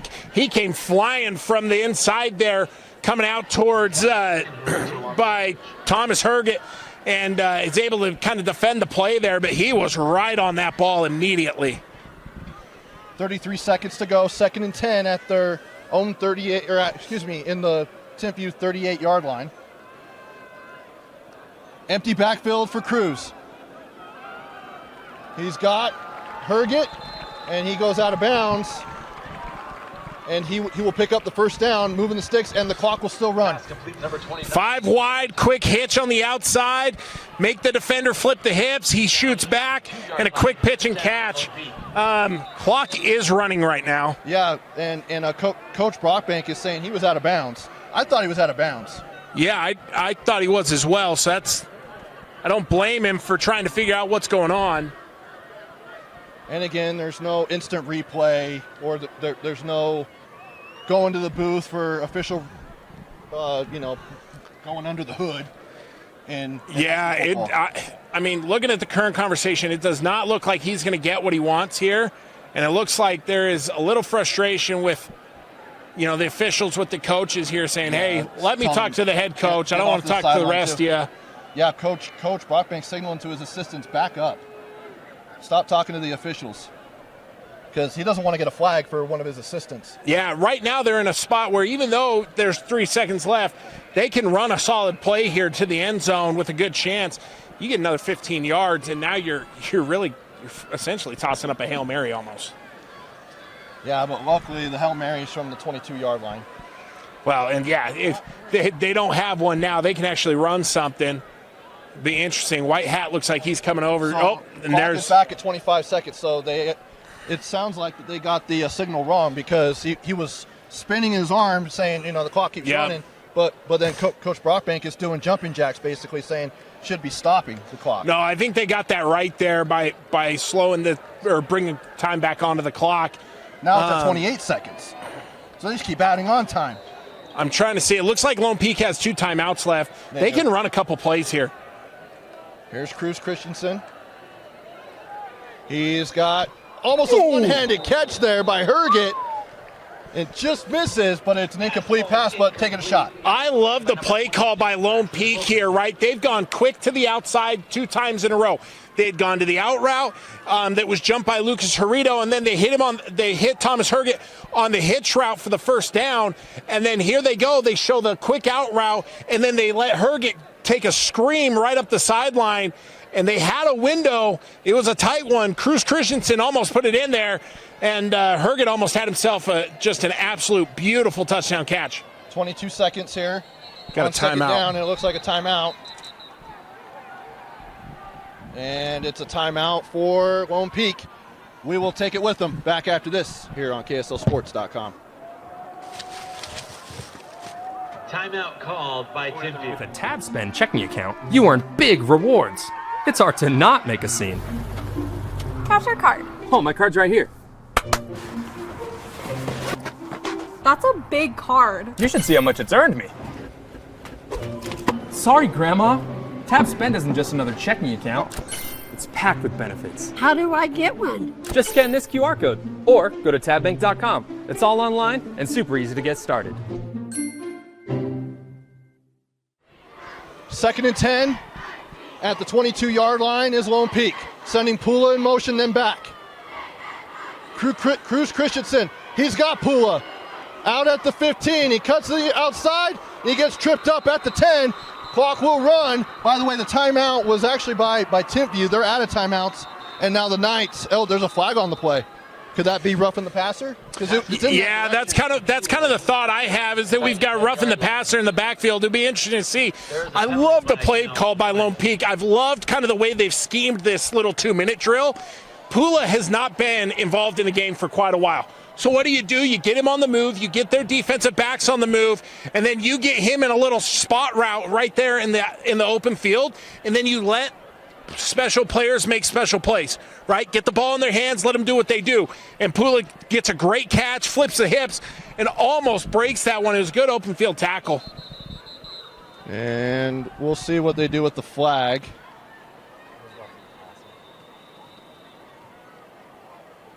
And now a timeout for Lone Peak. Timeout. 14 seconds on the clock.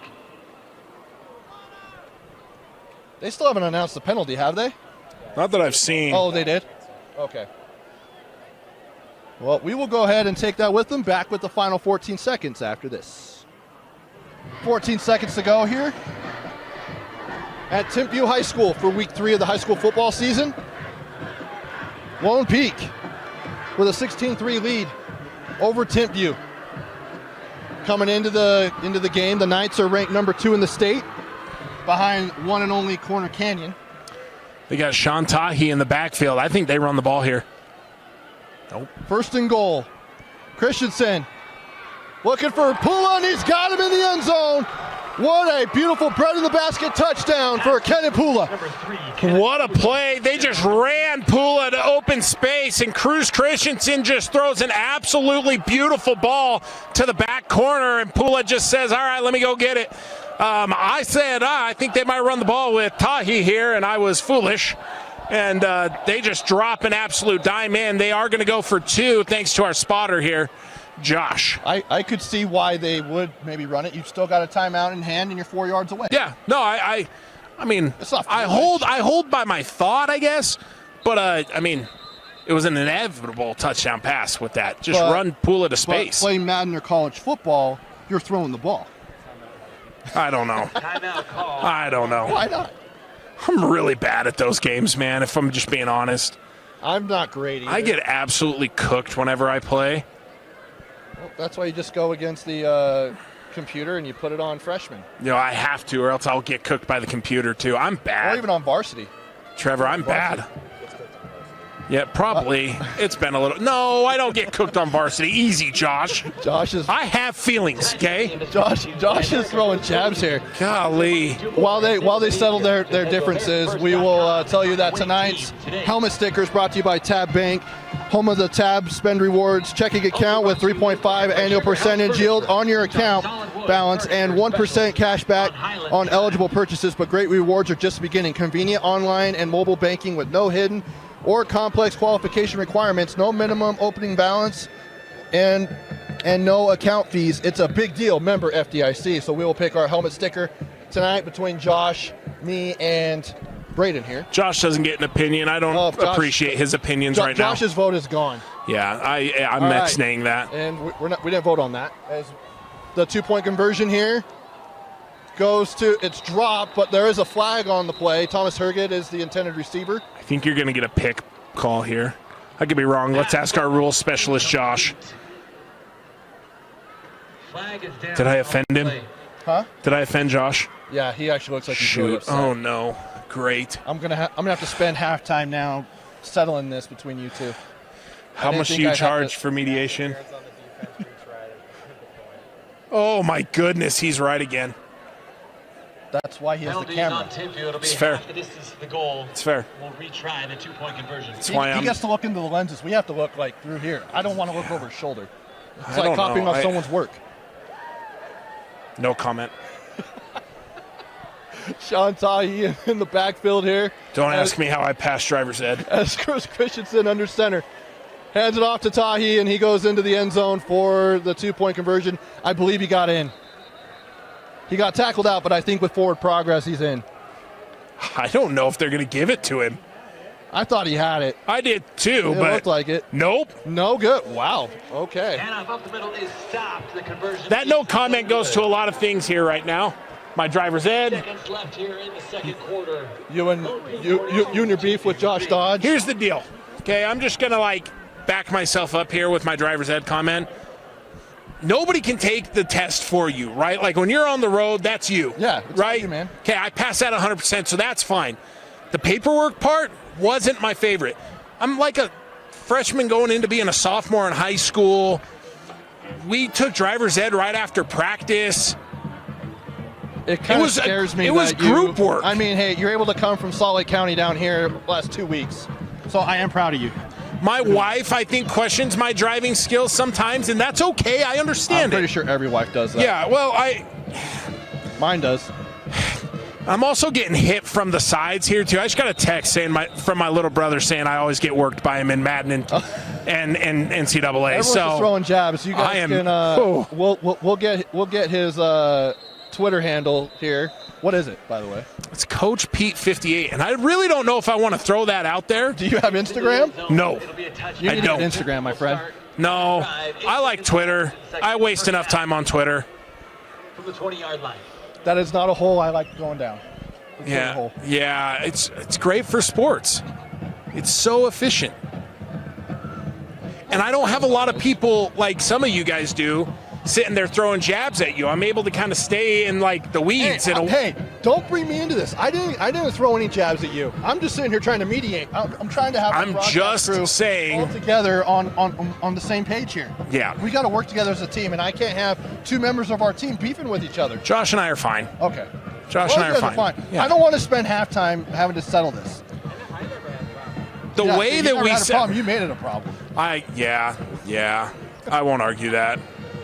You also really offended him by saying Texas is going to beat Ohio State. Well, that's going to happen. As Engerman is in, he's got a receiver down the middle. He was wide open. That's number 18, David Fanua. He's going to want that back when they watch film. Yeah, he is. Now, I will say, I don't think he's getting in the end zone there. And there was only 2 seconds left. You still want to pad the stats, though. What? No, you want to score points. Well, of course you want to score points. But you want to catch. I mean, you never know. You never know. You could break a tackle, cut to the outside. I mean, there's always a chance. You never say never, Braden. That's fine. You're right. Gosh, I'm saying I'm. Last week you told me I was right a lot, and I'm saying it to you this week. I told you to not get used to it. Too, I know it tastes like vinegar. I don't like it. Well, hopefully he can get the bad taste out of his mouth. He's got 15 minutes to do so as we hit halftime. Lone Peak with a 22-3 lead.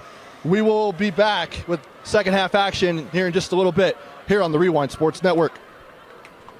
Ladies and gentlemen. With second half action here on KSL Sports Rewind. Trevor Allen, Braden Peterson here with you. And Braden, you look at the scoreboard, I mean, for those of you just tuning in, this didn't happen until late in the second quarter and first half. Yeah, we were just talking with some of Lone Peak's coaches, and one of the things we mentioned to them that we saw was just the return game all of a sudden put Lone Peak in great field position multiple times in a row, and they did a great job executing upon that, and all of a sudden they broke this game open. The other piece of this that really was interesting is, you and I have talked and watched, Cruz Christensen came into the game, and it was almost like a calming effect for this Lone Peak offense. He's been so efficient and really thrown the ball really, really well the first couple weeks. He comes right in. He starts hitting a couple passes. They start running the ball really well. All of a sudden, Lone Peak's cruising. No pun intended, but pun again. I'm pretty good with those, right? So, he starts taking off, and everything starts to kind of fall into place for him. If you're Timpview, I feel like a broken record. I've said this a few weeks in a row for the offenses that we've seen, but you have to find some consistency. Without that consistency, your defense wears out. They've been able to stay in this, right? They've taken advantage of some of the guys that have been out for Lone Peak, right? You haven't seen Bot Mulitalo out there. Obviously, you haven't seen Jaron Pula, right? And those things have paid well. Timpview's done a good job defensively of taking advantage of that, but their offense has struggled to take advantage of those things. So the Thunderbirds will get the ball to start the second half. as that one is kind of a squib kick, and it's picked up by Wilkerson. He gets to the 20, and that's about as far as he will go, so might as well have just left it for a touchback, but that's why you give it a go. So 11:54 now, 6 seconds in. What if you're the Timpview coaching staff and the Lone Peak coaching staff, what are you telling your team as far as adjustments? Yeah, so if I'm Timpview, the biggest thing I want to see offensively is I want to see them continue to move the pocket for if it's Tuone, right? And if it's Ingeman, I want him to just settle in and take the things that Lone Peak gives him, right? Like, don't force the issue, right? You have guys that are getting open, just hit your spots. If you're Lone Peak, it's business as usual. Stomp on the gas, finish the game. And Ingeman is in, and he'll hand it off to Hopewate here on first down. And they get about a yard or two. Yeah, they go back to that 20 personnel, right, that allows them to hit the run game really fast. This Lone Peak defense is triggering really quick on the run game. They really haven't given Timpview much space, frankly, all game. As you look at the rushing stats, you're only 33 rushing yards on the game. And only 55 on the game total yards. Now a handoff to Hopewate, and he is stopped in his tracks by 3 guys for Lone Peak.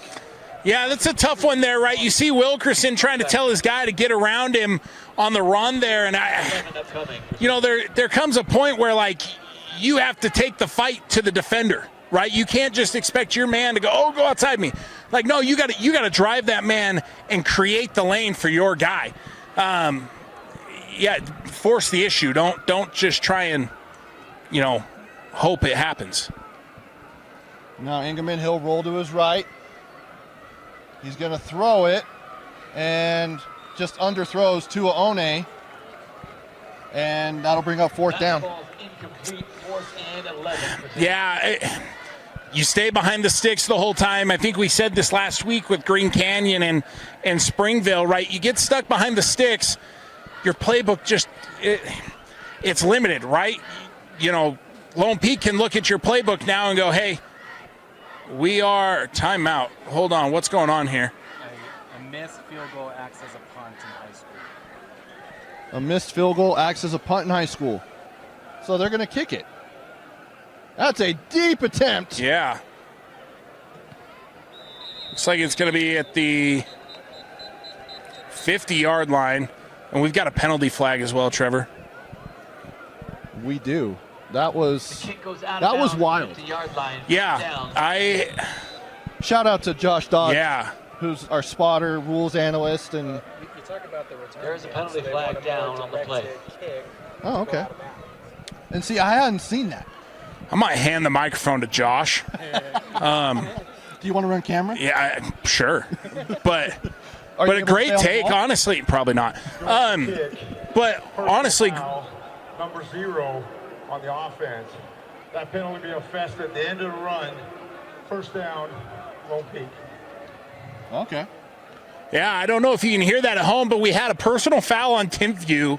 So you're going to see 15 yards. At the end of the run. Yeah, at the end of the run, which should be from the 50-yard line. Or it looks like they ended up marking it at the 40, the Timpview 47, or Lone Peak 47. So that should move them right up to about the 38 of Timpview. But it looks like there's a little confusion. It is against Lone Peak. It's not Timpview. That makes a little bit more sense. Okay. But Josh was just teaching us here for a quick second that in high school, right, a missed field goal acts as a punt. Right, and we've talked a lot about this today where the return game's been so impressive by Lone Peak. That it's better to just have a more directional kick. Yeah, exactly. Right. No, it's really, really good take there. Holmes moves in motion, and Cruz Christensen is back out at quarterback. He'll hand off to Fanua. He'll cut back to his right, and he is stopped, but not before gaining maybe 2 yards.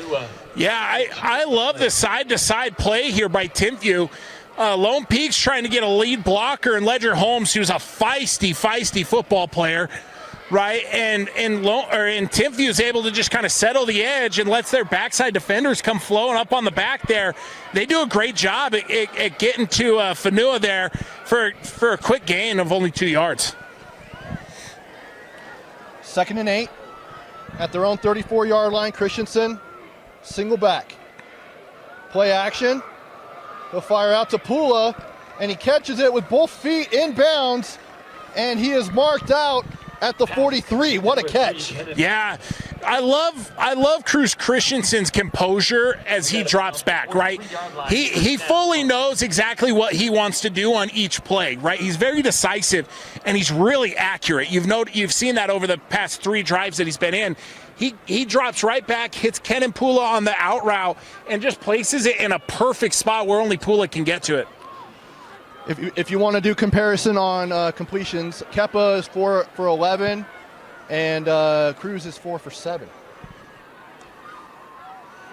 Now he'll hand it off to Fanua, and he'll stutter step before heading up the left side, and he is brought down at the 49. Fanua was showing Le'Veon Bell style play there, right? Yeah, he's rocking the 26, and then he sits there. He takes that ball on the zone play. He gives a little hezzy in the backfield and lets everything set up, and then he fires through the hole for a nice gain of 6 yards. Great run by Fanua. And it brings up a manageable 2nd and 4 as they're approaching Timpview territory. Single back again here for Cruz. He'll hand off to Fanua. Just keep feeding the backs, and he will get to the Timpview 47-yard line, 46. So Coach Gary Pay is the O-line coach at Lone Peak, and he's been there forever, right? You know the last name because he was a phenomenal offensive lineman, as well as all his boys who have come up through this program. And gone to BYU. Yeah, and gone to BYU, right? Like, his offensive lines are kind of our death taxes in Lone Peak O-line play. Like, it's going to happen, right? You're seeing them just create space over and over and over again. I wonder who talked to Bott about moving from the defensive side of the ball to playing offensive line. I don't know, probably the guy that's successfully created multiple D1 and NFL offensive linemen. And Fanua is tackled in the backfield. Tuitupo. Yeah. Pataleone Tuitupo on that tackle. Tuitupo makes a great play as they try and get to the edge there, and he's able to get him in the backfield for a loss of 5. Great play by the big D lineman. A potential play to fire up the defense here for Timpview. As the clock's running, 7:35 to go here in the third. Christensen. He is rolling out, and he throws it out of bounds just before he goes out of bounds. So just a incomplete pass. Seth Woolley, he was the intended receiver but had no chance. Yeah, when that Timpview defense knows that they can get after the quarterback, they've done an exceptional job at just bringing so many bodies. Now, credit to Cruz Christensen to kind of maneuver back there and just find a quick spot. He made a pretty good throw to Seth Woolley to try and create or to complete the play there, but a way to get rid of the ball and get out of a sack. So 3rd and 15 here at the 49-yard line in Lone Peak territory. Cruz Christensen, he'll throw it to Tate Barney on the halfback screen. He's got room in the first down. He cuts the outside to the 20, down to the 10, and he's going to the pylon to the end zone, trucks him into the end zone. Touchdown, Lone Peak. I think we have a play of the game. Is that a helmet stick? It might be. That was phenomenal, right? The helmet sticker might have to go to all his blockers downfield.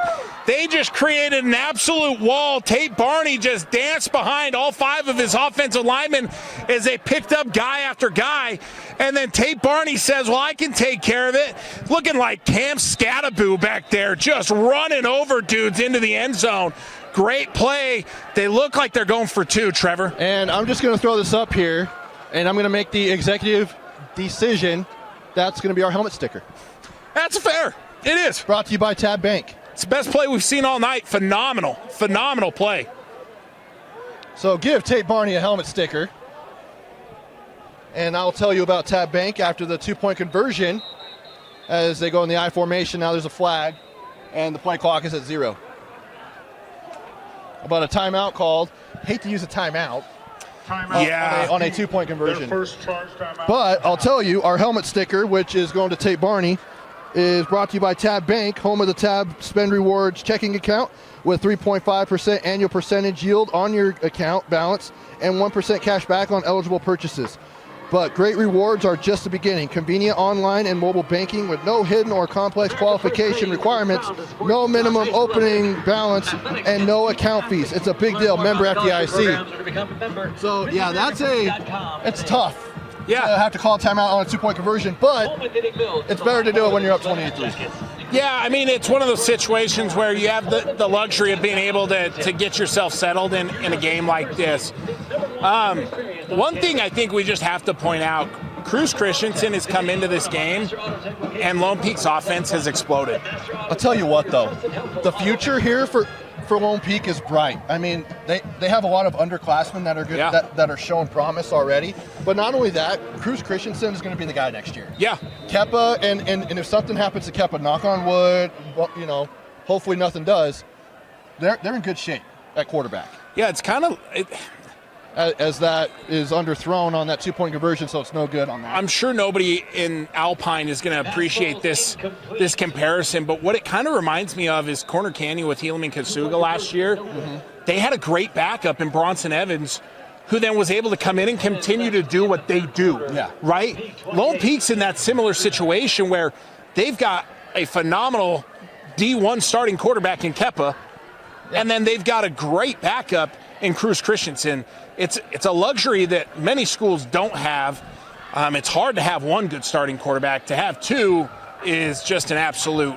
It's also a luxury to have when you have the stable of running backs on top of the playmakers on the outside. Yeah. Especially the Pula twins. I know one of them's playing tonight, and Kenan Pula has put his stamp on this game. And, his numbers tonight, he has 4 catches for 73 yards and a touchdown. And he's been targeted 7 times. It looked like early on he wasn't really getting involved in the offense, but in that second quarter, it was led by him. Yeah, I mean, Kenan, he took over that last drive, right, where he had the nice big play, want to say down, getting down the field, and then they hit him on the corner route again. They did a great job at just going, hey, we're going to go to Kenan, right? And they were like, we're going to get him involved. And boom, boom, touchdown, right? And then they can go and they go, all right, well, now we're going to give the ball to Tate Barney. And boom, they go right down the field. And then they can go, hey, who hasn't touched the ball for a while? Sean Tahi, let's get him the ball, right? And they can just keep feeding guy after guy after guy. They just are so deep. I'm looking at kind of carries and yards per carry. I mean, Sean Tahi's got 5 carries for 64 yards. Tate Barney's got 4 carries for 28, but he's also, excuse me, but he's also of his got yards came on that last touchdown play. Well, that was a catch. Oh, so okay. he's one catch for 51 yards on top of that. Okay. So you look at him, he's got 79 total yards and a touchdown. Yeah. Look at you doing math on the fly. Hey, I mean, I can't even say I'm a numbers guy. I'm decent at them, I guess. Well, you clearly are, because you can do that. You can do math on the fly on the air. Nobody tests me on that. Has a hit right at the 25, and that is Tuha with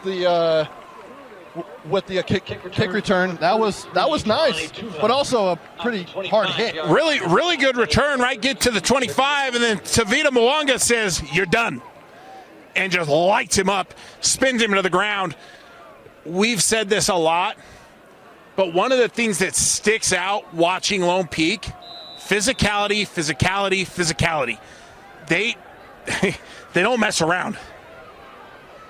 If you're a fan of the Big 12, you're not going to like the score update I'll give you here in just a minute, as Hopewate gets about a gain of about 2 yards on first down. They're playing Auburn, And Auburn's up 38-24 late in the fourth. It's not looking good for the Baylor Bears in the Big 12 Conference. I'm actually a little surprised. I think Auburn got a transfer quarterback. Can't remember who. Jackson Arnold. That is incomplete. Still Richards had it in his hands, but it was jarred loose by a couple of Lone Peak defenders. Great play there by Lone Peak's defense.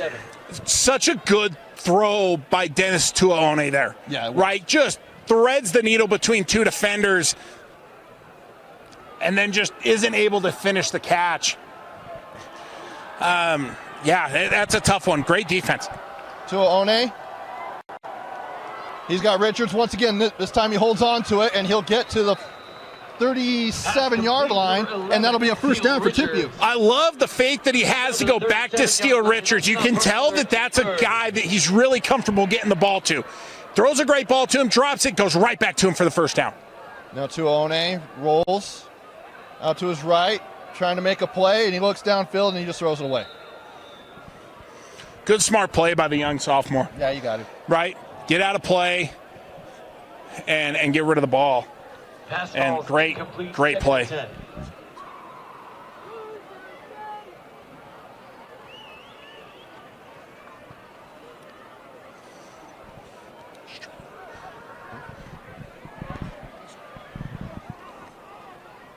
6:04 to go here in the third quarter. We'll take a look at scores from around the state.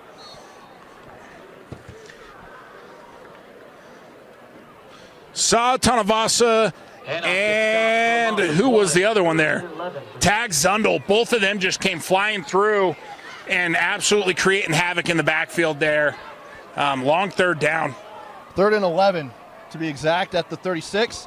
Tuaone fires it out to his wide receiver, and he's caught right there. That is Grimmer. But on the catch, number 18, David Fanua, but Grimmer catching him right in his tracks. Grimmer has been all over the field for Lone Peak's defense. They've been phenomenal. A couple of score updates. Our Game Night Live game of the week is at Weber, and they lead Roy 27-19, as there's another really long field goal attempt. But we learned something new. It's treated as a punt. And it is caught by Lone Peak to the 40, down to the 45, and almost to the 50. That was number 21. That is Toa Tanavasa. Yeah, great return again. I mean, you're looking at 15, 20 yards. Their return game has just made it so it's short field after short field after short field. Just pulled up the yards out of that, and now the playbook is wide open if they really want it. Another score to check on, and a game that is on the Rewind Sports Network. Our guys Alex Napolis and Brian Brown are calling. Davis taking their anger out from that loss on the Mountain Ridge, 42-27. Wow.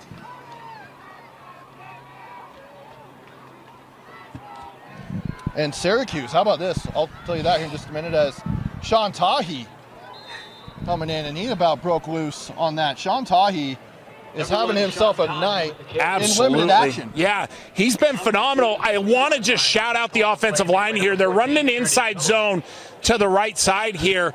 They just create an absolute wall.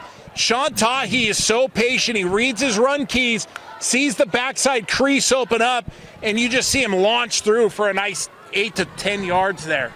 Some other scores. Syracuse up 35-0 on Bountiful.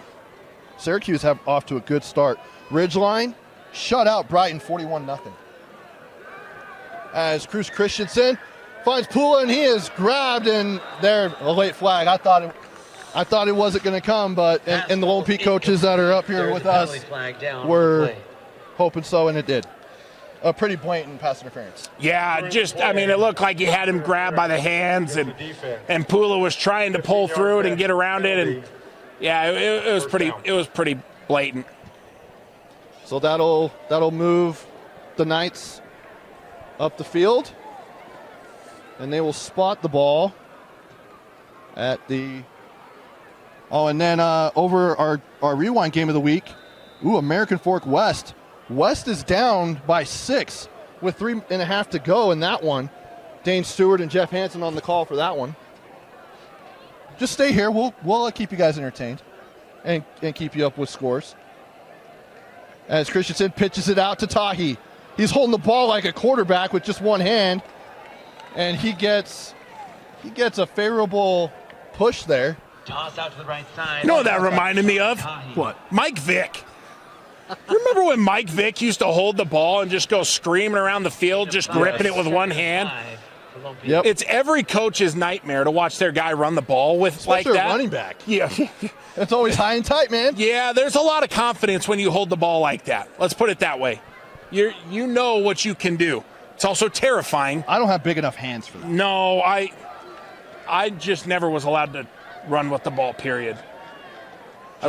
Just snapping it. Right? Yeah, just snapping. Yep. And that's a big job. It is, yeah.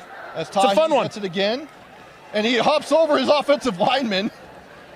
Never thought he had to hurdle an offensive lineman who was sitting down. Yeah. John Tahi up the middle. You know, like as you start watching a game, you can see when players get into a groove because everything they do is just instinctual, right? They're just playing loose. They're seeing what's coming to them, and they just, they make the play. That was one of them, right? Like he's just seeing guys on the ground. Okay, let me get over this guy, and he's playing really, really loose right now. 3rd and 1, and Kepa's back in the game at quarterback. And he will find a man, and he had Ledger Holmes in the end zone, but the play is called dead on a flag. Penalty flag down. Looks like it might have been delayed game. Prior to the play, encroachment, number 0 on the defense. 5 yards. Encroachment. Penalty. So it's an automatic first down. That'll result in a first down. It was a good ball by Kepa, too, to hit Ledger Holmes there. Yeah.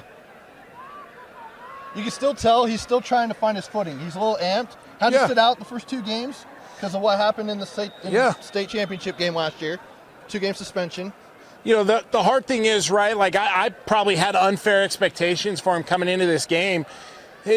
Everybody gets those first game jitters. Here he goes, just walking Kepa in. goes in the end zone, walks in, touchdown Lone Peak.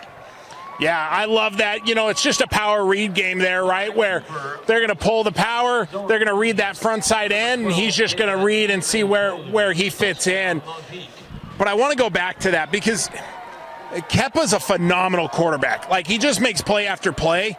And, there's anxiety, there's first game jitters. We're 3 weeks into this, but this is week 1. And that's it's not uncommon for these kind of little things to happen. Definitely. And the PAT is up and good. So that will add more to the score. Now it's 34-3. Just want to remind you that Lone Peak football is presented by Skin Science. Start your journey as an esthetician today. Visit www.skinscienceinstitute.com to schedule a tour and enroll now. Also brought to you by Kessler Allaire. For a range of reasons, call Kessler Allaire Insurance Services. So just to give a quick update to all our fans here, we just had a turnover in the West American Fork game. West turns the ball over with 2.5 minutes left on their own 43 yard line. American Fork's going to take over in West territory. That would be a big win for American Fork. Huge. I mean, they were picked to finish last in Region 3, but who else is in Region 3? I mean, it's a gauntlet. We're watching one of them. We just talked about another one of them. It's Corner Canyon, Lehigh, Sky Ridge, which Sky Ridge blanked East 68-0. National Auto Plaza, where you can find your best deals on the best cars, trucks, and SUVs with our legendary $3,500 rebate. And also brought to you by PKJ Design Group, landscape architects and planners, quality, innovative, and environmental design. And Reef Capital, expect the best. We'd like to thank our sponsors for Lone Peak football here on the Rewind Sports Network. What's going on now in American Fork? Looks like they're just running the ball, running clock. You know, there's a game coming up on the 26th of September, and it's Lone Peak against American Fork. That's going to be a fun one. Crosstown rivals, both phenomenal teams. That's going to be a fun one. And American Fork and the Knights are also on the Rewind Sports Network. So we'll have that game for you as it cuts to the outside. What a return up to the 30-yard line. It's number 18. That's David Fanua. David Fanua did a great job at finding a crease. Just comes skirting around, winding his way through, and great return up to the 30-yard line. And we have a Lone Peak player down. Number 48, Dylan Thorpe. Dylan Thorpe is on the ground. He's being attended to by the trainers. We'll go ahead and step aside. Back after this. Welcome back to Lone Peak Football on the Rewind Sports Network. The player was helped off the field. He had to limp a little bit, but don't want to speculate. Hope he's okay. As Dennis Tuaone is in, play action. He'll fire to the outside. He's got still Richards at the 35, and down at about the 38-yard line is still Richards on first down. That's a big throw by the young man, right? Drops back. He's got the long side hitch route, hits him right on a dime, and Steele Richards does a great job fighting for those last few yards. Great first down play. Now Tuaone, he's got time, and he overthrows his wide receiver. He came back a little bit too much. That was number 25. That is Jaden Palmer. Palmer is a sophomore. Tavita Mwanga was on coverage there, and that ball went right over the top of the head as he's trying to track Palmer. And you looking for your pass ball call. If his eyes could have flipped around, that thing was right over the top of him. Now 3rd and 3. Big third down as the option pitch to Hopewate, but there is a flag on the play. Holding? It's either holding or it looked like it might have been an illegal shift. There's a penalty flag down on the play. It looks like our head referee's mic is working, so we'll get the call here. His mic wasn't working the entire first half.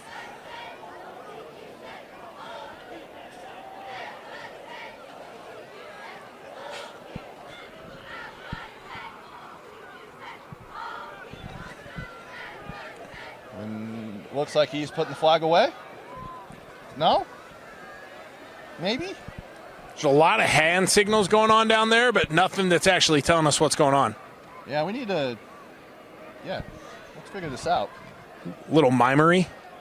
Is that what that's called? Mimery? Yeah.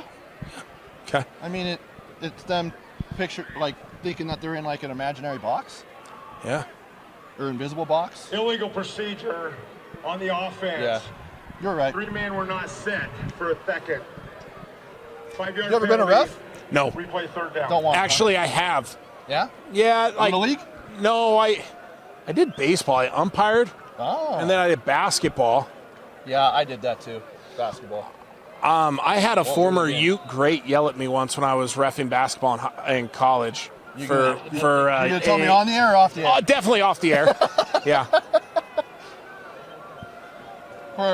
He yelled at you in a little It was an AAU Little League game. Okay. Yeah. Here's Tuaone. He's going to run. He's got a little bit of space, and he'll get to the 40-yard line. He's tackled. And, he looks like he's hurt. Quarterback scramble. But he's getting up. He's like, I'm just going to suck it up, keep playing. As he limps back to the huddle. We haven't called Kingston Stroshine's name very much tonight, but he tracked down Tuaone there and brought him down hard. Stroshine is going to be a very, very, very good player over the next 4 years. Yeah, he's only a freshman. Yeah, holy cow. And Tuaone's coming out. That means Cole Ingerman's going to come in, the senior. Orem transferred. Quick update. American Fork pulls off the upset of West as well. That's big. West coming into the rankings, number 5 in the state. And there was a miscommunication on the handoff. He thought he was going to his right. Running back thought he was going to the left. And they both get tackled.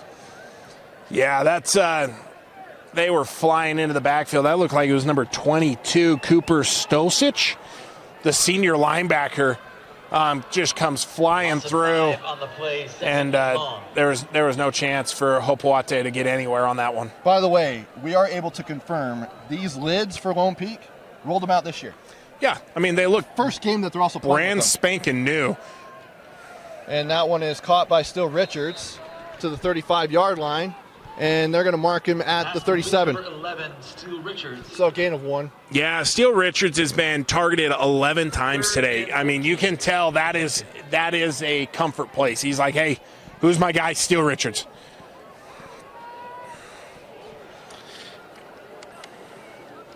One thing I want to speak to, though, like, there's a lot of underclassmen on this Timpview team. There is. Right? Steele Richards is a junior. Obviously, Tuone is a sophomore. You've got Taylor Hopoate, who's a junior. And, you know, you just kind of keep going through this roster. Jaden Palmer, who we've called, he's a sophomore. You know, it just kind of keeps going down the list. Like, you've got a lot of underclassmen. Ta'ani Tua, he's a sophomore as well. Like, they're going to be able to build with this team as they continue to age and get older and older. They've also got a guy who is in the 2027 class. He's the number 2 ranked player in the state. Yeah. As an interior offensive lineman. He's getting offers from Auburn, Utah, BYU, Arizona. He's getting offers everywhere. Yeah, it's Ian Alos. I'm going to... Aloiso, I think? Yep, Aloiso. And, you know, he's been really, really good tonight as well in his pass pro. And he's a young player, right? Like, you're looking at him as well. Like you said, 2027. He's a junior this year. So they're going to have him for another year as well.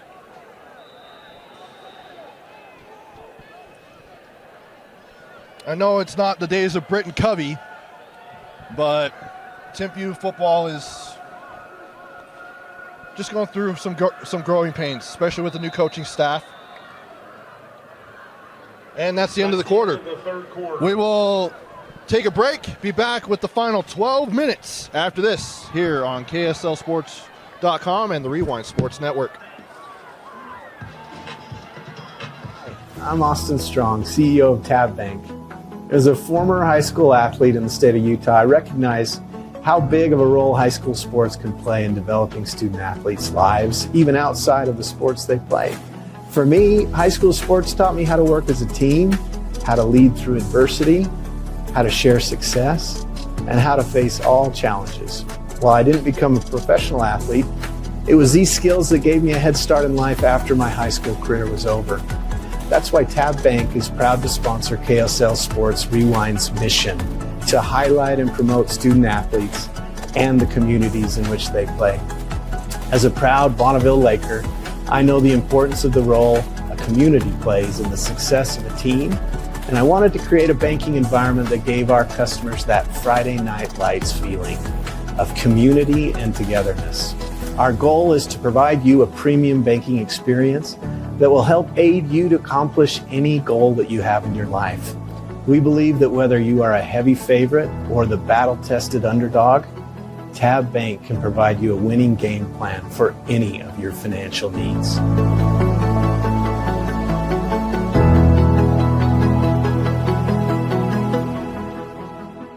Back to Lone Peak football on the Rewind Sports Network, brought to you by Johnston Law. It starts up front with a winning team. Johnston Law has been helping businesses succeed at every stage for over 15 years. Call or text today at 801-980-5300 and mention Lone Peak wins. Trevor Allen, Braden Peterson, and Josh Dodge here with you. And it's been all Lone Peak here in the second half. And really, it was a close game up until about midway point of the second quarter. Yeah. No, Timpview did a great job defensively, kind of holding tight on Lone Peak.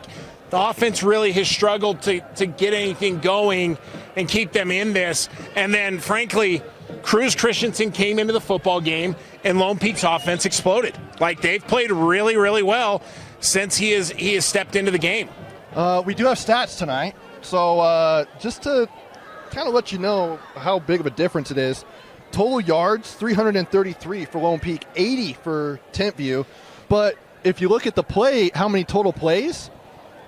46 total plays for Lone Peak, 43 for Timpview. Yeah, it's not shocking as you watch this. Like, the offenses have really been two different stories the whole game, and the stats show that exactly. And really, things changed as soon as Cruz Christensen came in.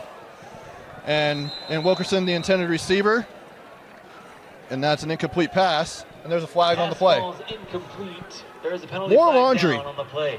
which that'll be penalty number 17. Defense, 15-yard They call it pass interference on that. Yeah. No, and, Wilkerson was screaming down the sideline there, and, they catch they catch Afu there, with a little bit of grabbing as he comes down the sideline, and a little bit of inevitability there. I'm going to have to find out who his dad is, because I have played with some Afus in my day. And that would make me feel really old. I know there's a Prince Afu who plays, who's a running back at American Fork right now. And here's Tua One. Oh, and he runs right into a rush. Right there, that was number 15, Orona Kaili, on that tackle. Yeah. Tua One's been really good managing the pocket all day, but he steps up there. He had somebody pop in his face. He tries to take down the line of scrimmage and just gets swallowed up by Kaili. Now Tua One. Pump fakes. Now he rolls out to his right. He's being chased. Now he's just going to keep it. As he'll get to the 45. Cut back to the outside. He's tripped up and almost was able to get past it as he gets to the 42-yard line. Almost broke away there for potentially a touchdown. And it's Grimmer. Who else would it be? Grimmer just saves it for Lone Peak's defense there. Tua One showing off the speed. One hand in the ball, running all over the place. And then all of a sudden, Grimmer just throws out for the shoestring tackle right there. Now going under center. He'll hand off to Hopewate. Run the counter play there. And just a little late, a little early probably, and a little late on the play. And just a great tackle. We're going to get a fourth down here. 4th and 1 for Timpview. 4th and 1. They're obviously going to go for it, as they were looking like they were going to go in the pistol, but now they're sending a man in the slot. He'll hand off to Hopewate. Does he get there? It's going to be really close. Really close. Lone Peak's coaches are jumping, saying no. Grimmer's absolutely positive that he stopped him short. We'll see where they mark him. Handoff up the middle goes for no gain. It'll be a turnover on Turnover on downs. It'll be Lone Peak ball. back to Lone Peak. Great play there by Grimmer. Still waiting to hear that the officials have not made a call yet. The PA guy was just a little early. They're wanting to measure, it looks like. And they will measure. While they're measuring, I will tell you that Lone Peak football is brought to you by Safe Streets. Enjoy the game with peace of mind. Your home is protected 24/7 with Safe Streets Smart Security, serving 46 states with the country's top 5-star rating, 150,000 5-star reviews in 3 years. Want home automation? Leave it to the nation's best. Safe Streets. Visit safestreets.com as they bring out the chains, the chain gang, and we'll see where they mark it. We'll see where it is. All right, Josh Dodge, work your magic. Get up in there. And not even close. Not even close. Yeah. I was thinking it might be like a hair, a hair and a half. Yeah, we're a full yard short there. And Josh Dodge doing everything he can for us here to get the best views possible. I got to give a quick shout out to my first O-line coach in college, Coach Ty Hyatt down at Cedar, as they just pulled off the win over Dixie High School tonight. Which is big because shout out, Coach. Cedar just moved down to 3A in football, and they were kind of like the. I want to say they've started 3-0 on the season. They have. I believe they have, if not 2-1. And that is a great run right there, but stopped in his tracks there is Ledger Holmes, I believe. Yep, he was the one on that jet sweep. So I think it's safe to say Ledger Holmes likes contact. What do you think, Trevor? I think he does. Yeah. It's safe to say. He turned up into that and just rushed hard right through as many guys as he could, and he got 3-4 yards. Can we also give another shout-out? Yeah. To your guy. I do got to give him a shout. Jake Hardcastle, the head coach of the Cypress Pirates. I called their season opener a couple weeks ago, was able to catch up with Jake. They picked up a win over Tooele tonight. Huge win. He's got them at 2-1 to start the season. Wins over Clearfield, right? And Tooele. And then Tooele. Hardcastle's my guy. That's one of my first teammates at Dixie State, now Utah Tech. Yep. And just one of the all-out best dudes you can find. Cypress is lucky to have Hardcastle out there. He just understands the game, and he loves his guys. Loves his guys. Any other shout-outs you want to give here on as we hit third down? Let me think through it. I'll think of somebody else. I'm sure of it. Your Alta Hawks also getting a win over West. I mean, I am always proud of my Alta Hawks. They look great this year. Now 4 seconds on the play clock. Kepa, he'll throw. He's got Woolley down at the 40-yard line. Great little pitch and catch there for Kepa Niabetolu. What a ball by Kepa. They run the RPO, and you're seeing, again, we talked about this earlier. Like, this is great for him to be able to kind of get back in the flow of things, build some confidence in himself again, get some reps with his guys. But golly, he has a great arm and throws a good ball. That he does. So Kepa getting the reps here in the fourth quarter. He'll hand off to Fanua. Isaac, he'll cut up, and he'll get down to the 35-yard line for a gain of about 5 here on first down. I mean, we just keep going to their run game. You've got Sean Tahi, 9 for 81. You got Tate Barney, 4 for 28. Isaac Fanua, 8 for 26 and a touchdown. Kepa, 4 for 15 and a touchdown. I mean, every guy is averaging over 3 yards a carry for this Lone Peak offense. Sorry, guys, lost my voice there for a second. It's all good. Kepa with Fanua to his right. Play action. And it's caught at the 15-yard line, I would say 16-yard line. And trying to get the number on that. That's number 18, Isaiah Hafoka. Yeah, great pass pro from the Lone Peak offensive line there, and Kepa's able to deliver a strike right down to his receiver there. And that'll bring up first down at the 16-yard line. In the red zone now is Lone Peak.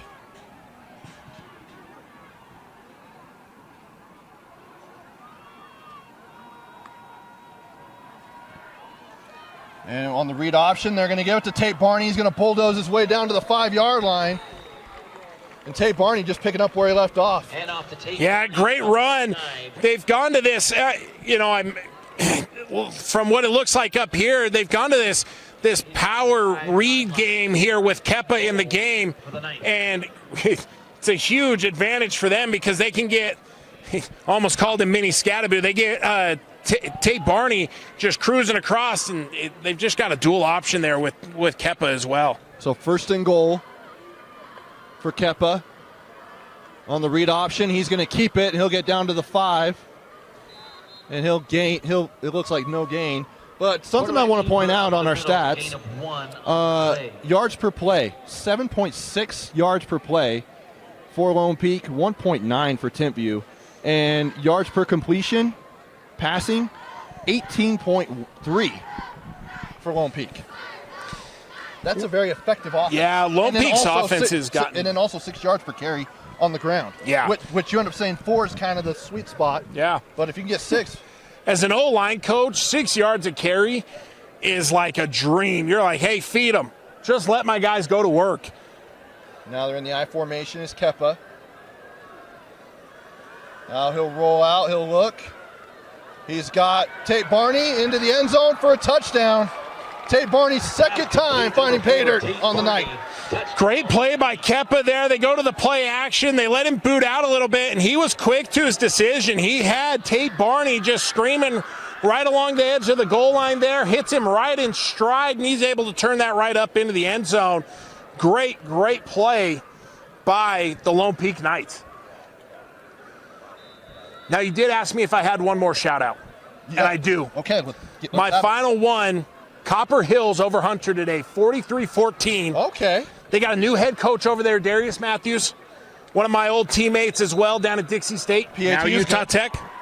And another phenomenal football coach. He's been at Mountain Ridge for a couple years, getting the chance to run a program.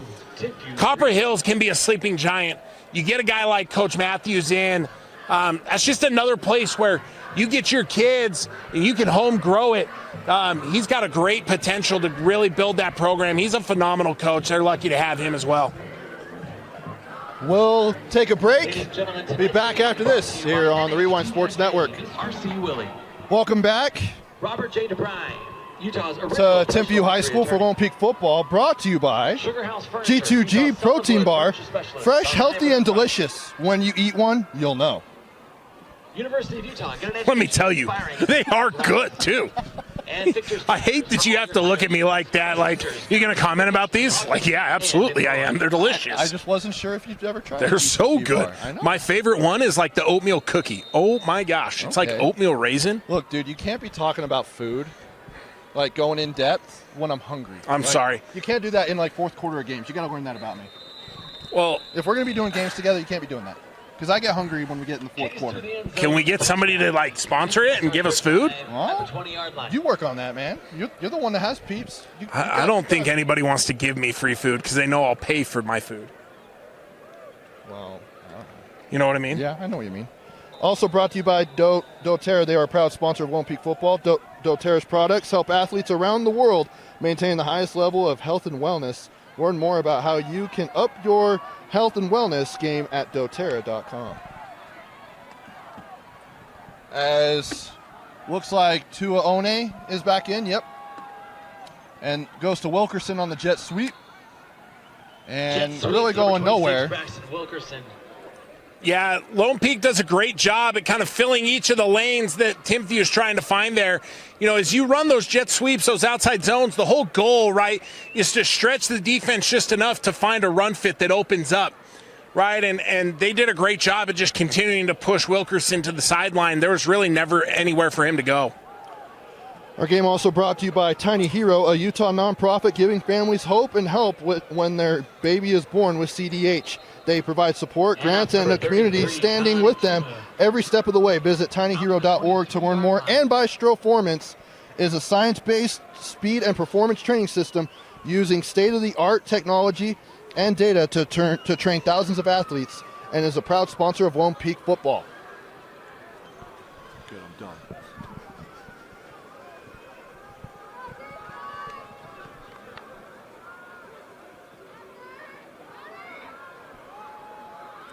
And here comes Tua One. Oh my gosh, he's breaking free. And he gets to the 45-yard line. Dennis Tua One, he's out to the 46-yard line. He is really, really fast. Yes, he is. When he breaks the pocket, he gets north-south really fast. I got to say, I've been really impressed with Tua One. There's a lot to clean up for this Timpview team, but he's got a lot of potential. He rolls out to One, throwing deep as he gets hit, and he's got his receiver. It's caught down at the 15. That's number 12, Taylor Hopewate. There's a flag out, and I think it might be helmet to helmet. It's going to be that or roughing the passer. Dennis Tua One, they get him out on the run to the right. He avoids the tackler. He just settles in. Foul, roughing the quarterback, number 13. He settles in, just lets it rip downfield to Taylor Hopewate, and then gets annihilated right through the back right after the ball gets released, and puts it right on his guy, hops right back up. Potential is sky high for that young man.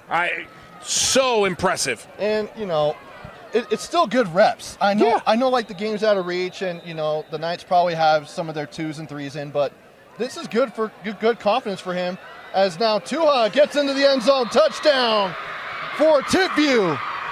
Handoff up the middle, number 33. That is Ta'ani Tua. Yeah, that was a nice steady dose of Ta'ani Tua and Dennis Tuone. Just run, deep pass, run. I mean, as an O-line guy, that's that's the dream right there. Couple runs, rushing touchdown, pad the O-line stats, nice big pass, makes the drive quick. I enjoyed those in college and in high school. A quick drive there for Timpview as Luke Thornock gets the PAT to go. And we'll go ahead and step aside back after this with 3:08 to go here in the fourth quarter.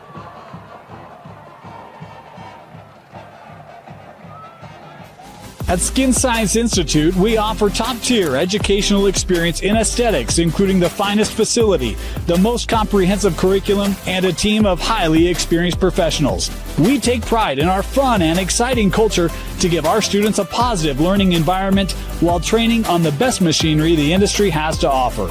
We ensure our graduates not only receive the best education, but also step into their careers with confidence thanks to our robust job placement support. Start your journey as an esthetician today. Our monthly start dates and financial aid opportunities make it easy to jump in. Visit our website at www.skinscienceinstitute.com to schedule a tour and enroll now. Michigan? That's kind of like Kirk Herbstreit's kid who's playing at Michigan. And here's the kickoff after a touchdown by Timpview. Brings the score to 42-10. So looking ahead now, coming up next for Lone Peak, they head down to Las Vegas to take on one of the top teams in the entire country in Bishop Gorman. Yeah, so Bishop Gorman, they're good. They're deep and they're good. And they consistently have great offensive and defensive line play. They are just littered with phenomenal athletes. It's going to be a great test for this Lone Peak team. The good thing that Lone Peak has for them, they got a stable of backs, they got two great wide receivers, they got two really good quarterbacks, and they got a good offensive line. Like, those things all bode well. Their defense is also really, really physical. Yeah. The biggest thing, though, going down there, you want to compete, you obviously want to win, but you want to come out healthy. Yeah. Right? Those are the three things that I think. Because then you have a gauntlet that is Region 3. Yes, exactly. Because you're going to come back to your own state, which, I'm biased, but I think Utah football is better as a whole than Nevada football, and I really don't think it's that much of a hot take. And part of that reason is because Region 3 is just absolutely loaded. So coming up next for Lone Peak is at Bishop Gorman, as I mentioned. Game Night Live will be actually down there. Our game of the week. There we go. We'll be down at Bishop Gorman. So having some support from Utah heading down there. And then they will come back and face Farmington, who's a solid team. And then at home against Corner Canyon. And then it begins. And then they will go at American Fork, at Sky Ridge before rounding out home against Lehigh and at Bingham. That is a schedule. It is a brutal schedule. Anybody in Region 3 has a brutal schedule, frankly. They really do. As we do have a change at quarterback again, as now the backups are in for Lone Peak. Number 85. Now that's a quarterback number right there. It's kind of a Bear Bachmeyer situation, right? I don't have an 85 on here. And I don't either. First down for Lone Peak. All right. Well, we'll just say QB 85. Yep. 50 seconds left on the clock. It's the good days from NCAA when there was no names with it. Just QB 7, QB 10. Yeah, all they're going to do is just take a knee. Coming up next for Timpview, they will host Payson as they open up region play against Payson and Wasatch. So a lot to build on. I know it's not the result. I know it's not the record you want for Timpview, but the future's looking bright. You had a really tough first 3 games against 3 of the top teams in the state. Yeah. No, I think if you're Timpview, right, you come out of this one and your defense was really solid for a good stack of the game. Your D-line was really, really good. Your offense, that's going to be the key. You got to find some consistency and something where you can score consistent points. Your defense is good. It'll keep you in a lot of games, but you got to support them, right? And that's where Timpview just kind of eventually they couldn't keep up, right? Their defense couldn't hold on anymore. The offense couldn't keep up. And this ended up just kind of blowing out and blowing away. All right, Braden, let's get your player of the game. Player of the game. There's a couple options. There is a couple options. Defensively, let me start there. Okay. So defensively, I am going with Tony Grimmer, who was just all over the field. Yes. All over the field. Offensively, the guy who flipped the whole game was Cruz Christensen. He came in, the game changed completely. But my player of the game is going to go to Sean Tahi. He was just so consistent, consistently finding, lane after lane after lane. He was just go-to the whole time. So I'm going to go Tony Grimmer and Sean Tahi. And I would say an honorable mention to Tate Barney. Yeah. Tate Barney really found the end zone a few times. And he was really, really good as well. All right, well, that'll do it for us. Want to thank our sponsors. Want to thank you for watching. For Josh Dodge on the camera, for Braden Peterson, I'm Trevor Allen. Once again, final score, Lone Peak, 42-10. And you watch it all right here on the Rewind Sports Network. Good night.